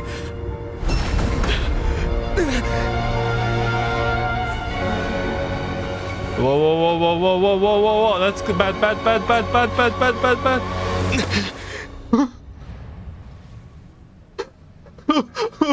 Still, not strong enough to beat me.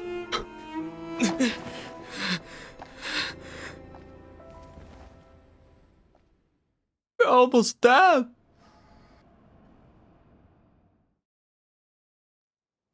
We have like no. In all past battles, we were not alone. Looks like we are kind of not that strong on our own. I believe we can end things here. It's not often that we get to enjoy the company of guests, Enjoy? after all. We wouldn't want things to get too out of hand.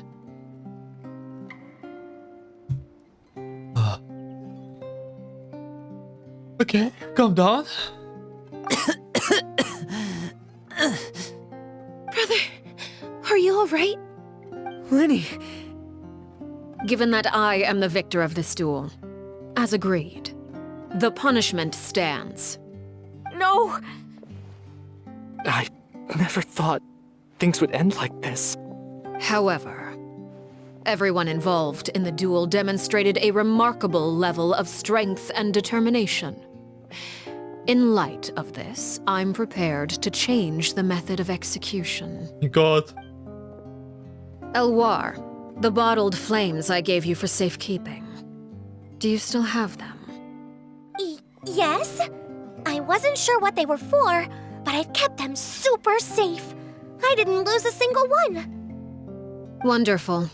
Then, in just a moment, I'll have you administer them. Bottled flames? Indeed. They're the product of a secret experiment. Under certain special circumstances, flames can be extracted from my person and preserved. Once ingested, searing pain will spread across every inch of your body. No harm will come to you physically, but your memories will be burned away. If you can withstand the pain. When you awake, you'll have forgotten everything you know about the House of the Hearth, and will be expelled from the organization. So this is how she did it. Other than Newsboy we met before, she did it to him that too. In other words, administering this concoction will kill the version of you that grew up in the house, and give you a new identity. Oh, thanks God. So that means the young man that I thought looked familiar, the one selling the newspaper outside the Palagia Memoria, he must have been the same horror we saw on the list of executions. He wasn't killed at all. Memory is a mysterious thing indeed. Losing a portion of your memories will alter your sense of self.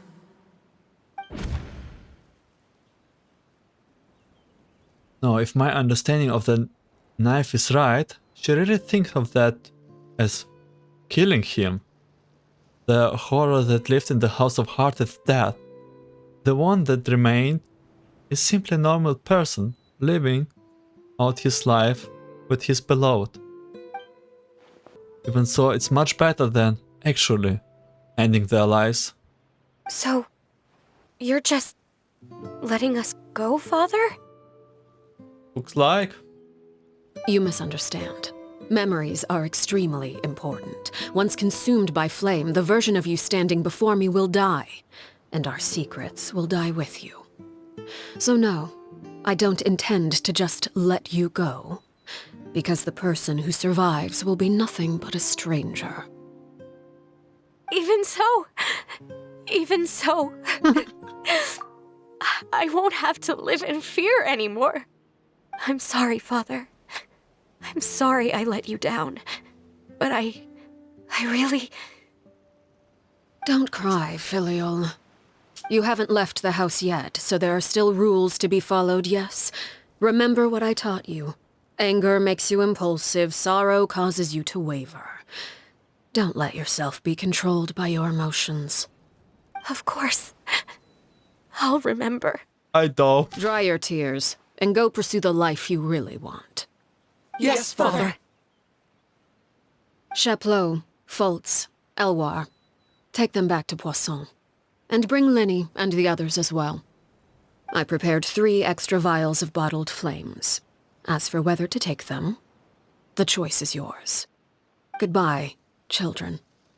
The next time we meet, I will no longer be your father. Thank you for all you've done for the house. I hope you have bright futures ahead of you.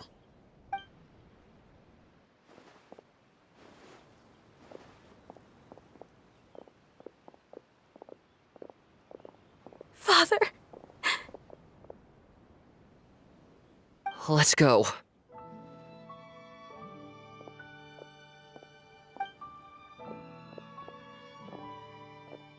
Oh my god. Here, grab my arm, Lyney.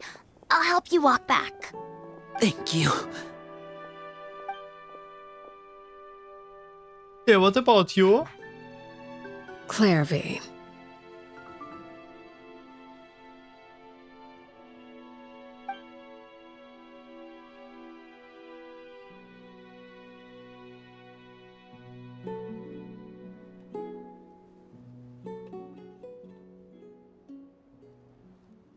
Can we talk now?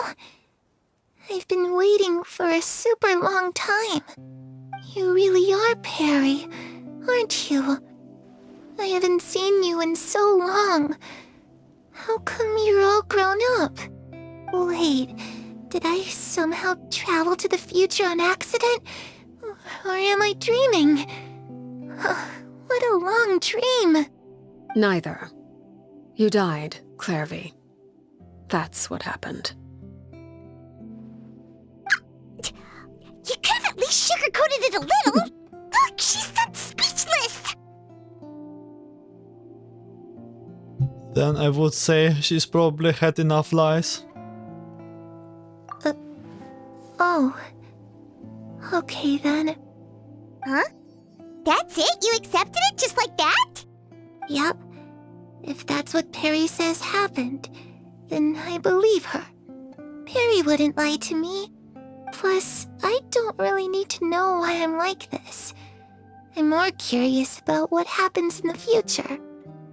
If you're a harbinger now, Perry, that means Mother is gone, isn't she? Can you tell me about it? I want to know what happened to her. And to me. You never stopped trying to defy fate. At first, no one believed you. You could only vent your frustrations to the moon. In fact, you often sought comfort in the night sky. You wanted to see the aurora, so one night we promised each other we would go to Snezhnaya to see it together. Later on, you tried to run away, but you were brought back each time. Mother spared your life, but it wasn't out of kindness. Instead, she decided to make an example of you by slowly torturing you over time. That way, the other children would know what happens to traitors. Still, you never gave up. Mother hoped that through ruthless duel after ruthless duel, she would be able to crown an ultimate victor among the children she raised. But you called on everyone to unite, to fight to a draw in order to reduce casualties. Your efforts may have only delayed the inevitable, but still. You gave them hope. You tried everything you could think of, but every attempt ended in failure. Still, you never turned your sword on Crucibina, and you never turned it on me. On that gloomy day, you told me, "For the last 16 years of my life, I've done everything I can to fight for freedom. But now, I realize that the only freedom I truly possess is the freedom to choose to die." I never imagined I would say something like that. I must have been feeling really worn down. But somehow, I still think I understand. According to Mother's plan, only one of us was going to make it until the end. And I always hoped that person would be you. If I could do it all over again, I still don't think I would make a different choice. Even when I first met you, I knew you'd be able to do what I couldn't. Is that so? Even now, I'm not sure I truly understand what kind of freedom you were trying to pursue. But as the head of the House of the Hearth and as the children's father, I've tried to give them the most basic of freedoms. The freedom to choose their own fate. It's something I discussed with the Iudex of Fontaine. The children who want to leave the house will have their memories wiped clean of all secrets pertaining to the organization. In return, they will be allowed to live a normal life in Fontaine without being prosecuted for their past. Of course, I won't simply hand freedom to them on a silver platter. They have to fight for it and prove themselves worthy of it. Only freedom that is earned has true value. That's more than enough. That's exactly the kind of life I was fighting for. You know, Perry, I think you're a pretty amazing king, and a really great father, too. I'm really happy that you're the one who took over the house. I guess I do have one regret, though. I still haven't seen the outside world. Well, it just so happens that our dear guests over here have been to many nations and traveled to countless places. Perhaps they would be willing to tell you what the outside world is like. Really? Of course! We've traveled all over the place. We've got so many stories, we could probably talk your ears off for 3 days straight!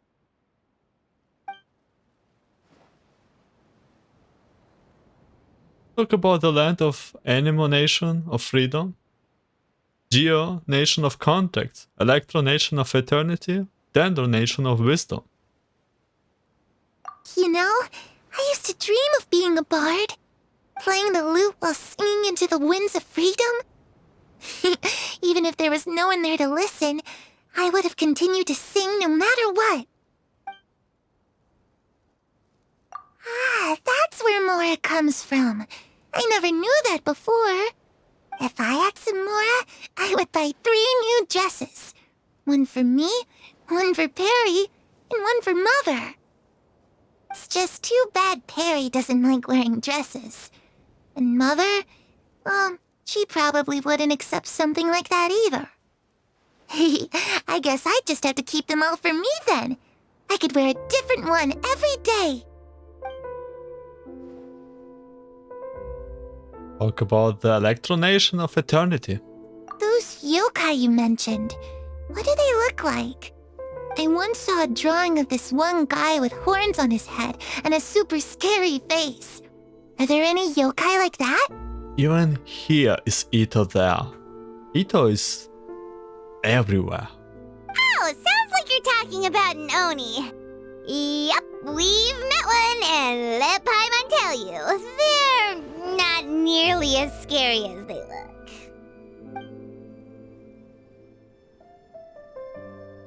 Talk about the Dendro Nation of Wisdom. I was always too afraid to skip Mother's fighting lessons. But at the academia, I bet you could do all sorts of secret things in class. Things that have nothing to do with studying. I'm just kidding. Being able to study whatever you want without having to fear for your life actually sounds pretty great. Tell me about all the nations, eventually also The about the situation Fontaine. was super dangerous. Lyney and Lynette were accused of committing a crime, and they were going to have to stand trial at the Opera Epicles. Oh no! That must have been hard for all of you. What happened next? Don't worry, we were able to turn the situation around super quickly. All thanks to Detective Paimon, of course. How'd you do that? Come on, tell me. Okay, so it was like this. After the failed magic show, we rushed to the scene and...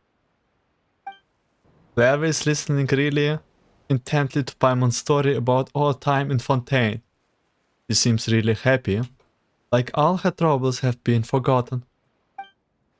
Maybe this is the first time she ever been able to truly relax, but I'm not sure how long this moment can last. Shadows don't have the capacity to learn or grow.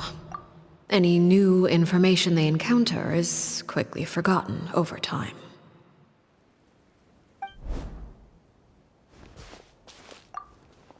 As time passes, she'll probably forget everything you have told her and go back to being that scared little girl who could only hide in the shadows.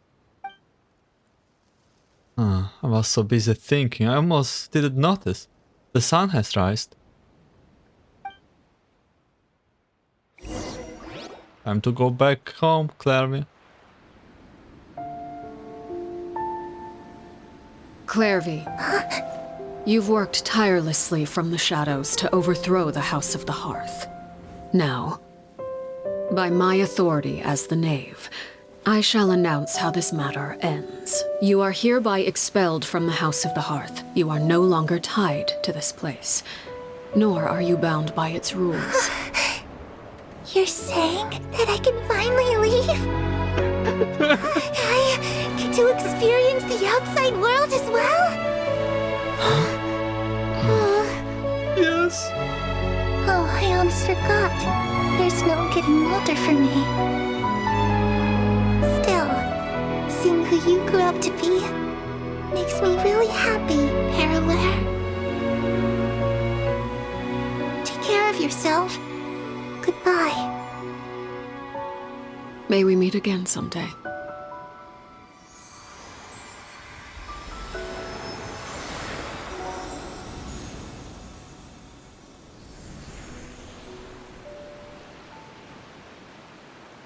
Clervie. She left so soon. Paimon didn't even get to finish her story. I also have certain sentiments left unsaid. I wanted to tell her that the aurora I saw in Snezhnaya was just as beautiful as the ones in the pictures.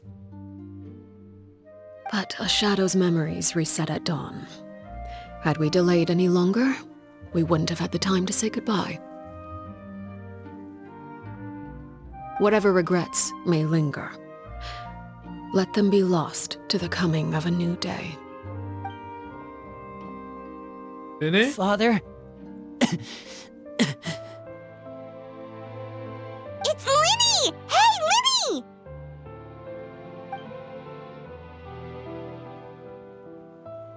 What is he doing back here? Let's go check it out.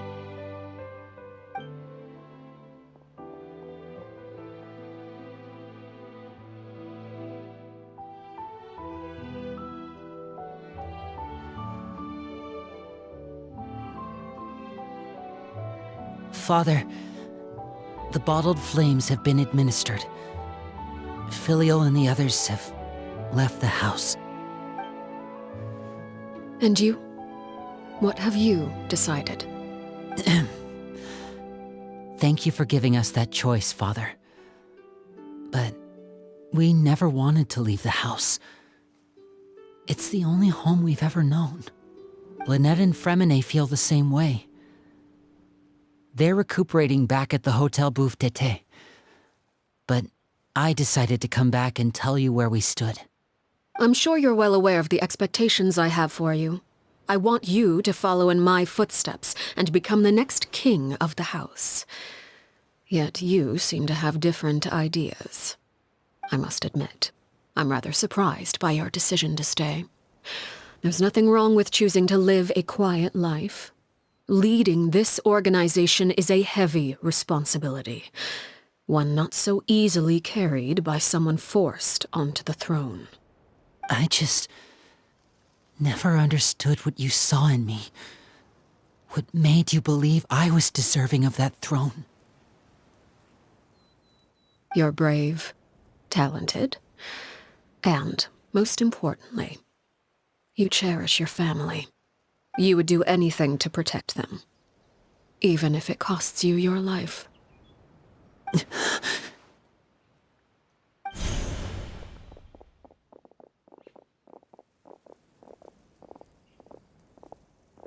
Speaking up back there was so brave of you, Lyney.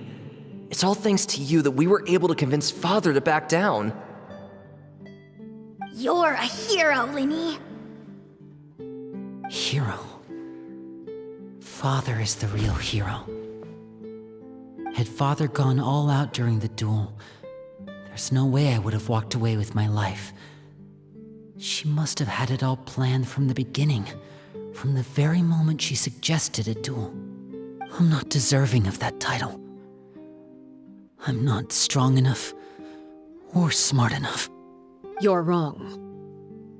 In my opinion, all you need to be deserving of the throne is conviction and the necessary strength to act on it. We may have different ideas of what it means to be a family, but you can hardly be said to lack conviction. What you truly lack is strength. For someone of your talent, though, that's something that will come with time. Even without that strength, you still chose to face me in a duel, even though the odds were stacked against you. That capacity to honor your convictions is what I truly see in you. Father. No one knows what the future holds, what tragedy or triumph may be in store. Being at the head of this organization requires the strength of will to face whatever comes. Caution will only hold you back. If reaching a certain standard were required to go after what you want, I would never have succeeded in killing my predecessor. Back then, there was still a considerable gap between our abilities. Strength may decide the ultimate victor, but those who let a lack of strength dictate their decisions or undermine their convictions will never be worthy of the throne. I understand, Father. Thank you. Children must grow up to surpass their parents. Only then can a family continue to flourish. The road ahead is not an easy one, so I'll ask you one last time. Are you certain you want to stay? You've done so much for me, Father, and that kindness must be repaid. Plus, with Project Stuja at hand, there are many dangers ahead, and I, for one, don't intend to back down. Protecting my family at all costs. That's my conviction. Then you're welcome to stay. As for Project Stuja, you need not be too concerned. If those cowardly businessmen and heartless dignitaries try to take us down, I'm prepared to teach them a lesson. Having members who longed for the light was our organization's last weakness. With those members no longer among our ranks, the House of the Hearth is like a spider hiding in the shadows. We need only wait for our prey to come to us. At present, our imperative is to use their plan to our advantage. In doing so, a crimson moon shall rise amid the frigid blizzards of winter. No demonstration of loyalty shall go unrewarded, and no sacrifice shall be in vain. As for the two of you, whether we meet again as friend or foe, I'll remember the camaraderie we shared in this moment. She's right no now matter so how arduous cute. the journey ahead, I hope we both reach our desired destination.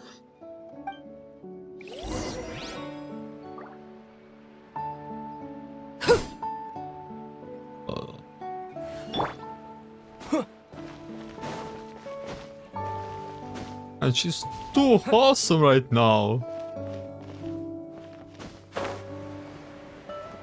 Awesome. Wait until 2 days later. Okay, it's still not end. It's a very long one. As the sun rise, Clervie disappeared with him. Regrets are buried those in years, and you hear Lyney's voice, right on time on target.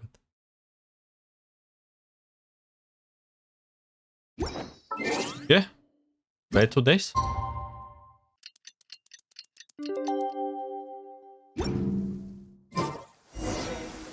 Lyney say that Lynette and Freminet were recovering at the Hotel Bouffe d'été? Oh, Paimon wonders how they're doing. Maybe we should go check on them.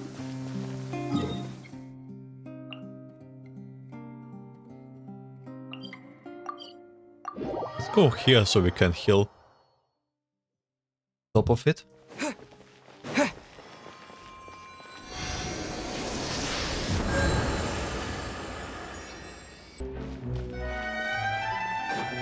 Here they are.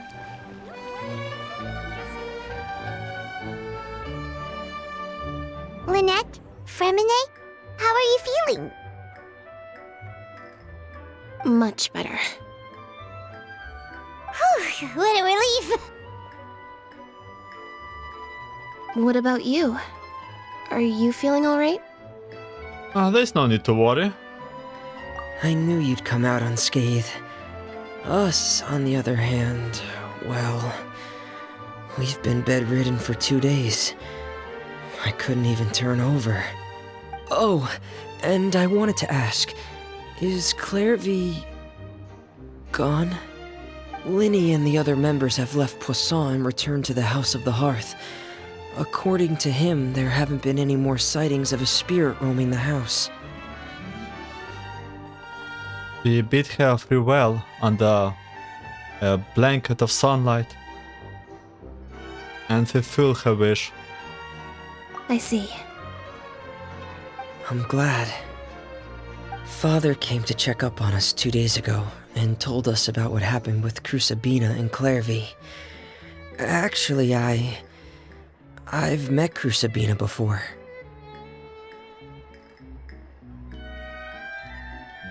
Wait, what? You've met the former knave? Crusabina died a year after Clervie. It was during the year between their deaths that I joined the House of the Hearth. Crusabina had an extremely cruel and radical way of doing things. While she was alive, the atmosphere in the house was suffocating. When I joined, though, the experiment she valued so much had already come to an end, and all the people involved, dead and injured alike, were gone. Crusabina never talked about the past with us newcomers. A couple of months after I joined, Father killed Crusabina and burned all her files. With that, the names of all the people subjected to her experiments, Clervie included, were lost to the flames, along with the painful memories they represented. Father took in Lyney and me a couple months after that, but she never mentioned anything about Crusabina or Clervie. It really seems like something she was planning to keep to herself. The last time you talked to her, did she mention why she kept it a secret for so long? She said she didn't want us to be affected by the darkness of the past. She was worried we'd develop a false sense of gratitude towards her if we knew about it. The foundation of a family should be free of any corrupting influence. Whatever happened in the past, it has nothing to do with who we are now. And that's what Father told us in the end. But I still thanked her for everything. It was only after hearing about what Crusabina did that I finally realized how insignificant our lives could have been. The members of the house meant nothing to her. To say that she valued them in any way, even just as a tool, would probably be giving her too much credit. If Father hadn't taken over the House of the Hearth, I probably would have already... And think about that. She saved you in the end. Father rarely brings up the fact that she saved us. She doesn't believe that being indebted to her should be what ties us together. But even if we didn't owe her anything, we would still choose to stay. Because this is our home. We may have arguments or times when we feel wronged. Some people may even choose to leave. But as long as Father is here, we will always have a home. Whether the path before us is bathed in sunlight or shrouded in shadow, we'll follow Father wherever she chooses to go. So I wanted to say thank you for helping us make it through this crisis. Without your help, we could have lost a lot more along the way. Oh, we didn't do anything, really. Just invite us back as guests, and we will be called it even. Of course. You're welcome anytime. Are Filio and Nantoy okay? I actually saw them at a cafe this morning. They didn't recognize me. From what I could tell, they were drinking coffee and talking about one of the operas that started running recently. They seemed happy. If I had to take a guess, I would say they finally found the kind of life they always wished for.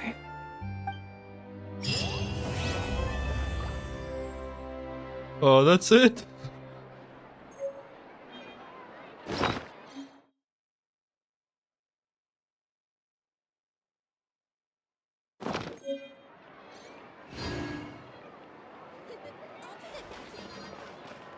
Wow.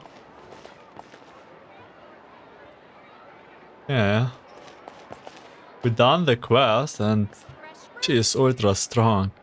That makes me realize that we as traveler are not that strong on our own. We can kinda channel the power of people, like the same as Dream's power of Sumero or all the wishes and desires of Inazuma. So kind of mysterious, and we're still using dual blade. Well, well. Also, there's some secret war going on, not going on, a secret operation, that name that I already forgot, from Fatui. They are preparing for some war, the businessman and the doctor, the regrettor, one of them. I'm bad at names. Well, well, well. Yeah, it was long one and quite, well, I don't know, family friendly? Don't know what you can say here on this scale, the stage. But we definitely found out quite a lot about Arlecchino, and that she is, even if she's Fatui, yeah, she might easily betray Fatui if this will get troubles within the family, because all she cares about is the family only. And with that, I will say thank you for watching this Arlecchino part, thank you for listening, and I wish you a great day, night, and think about your family.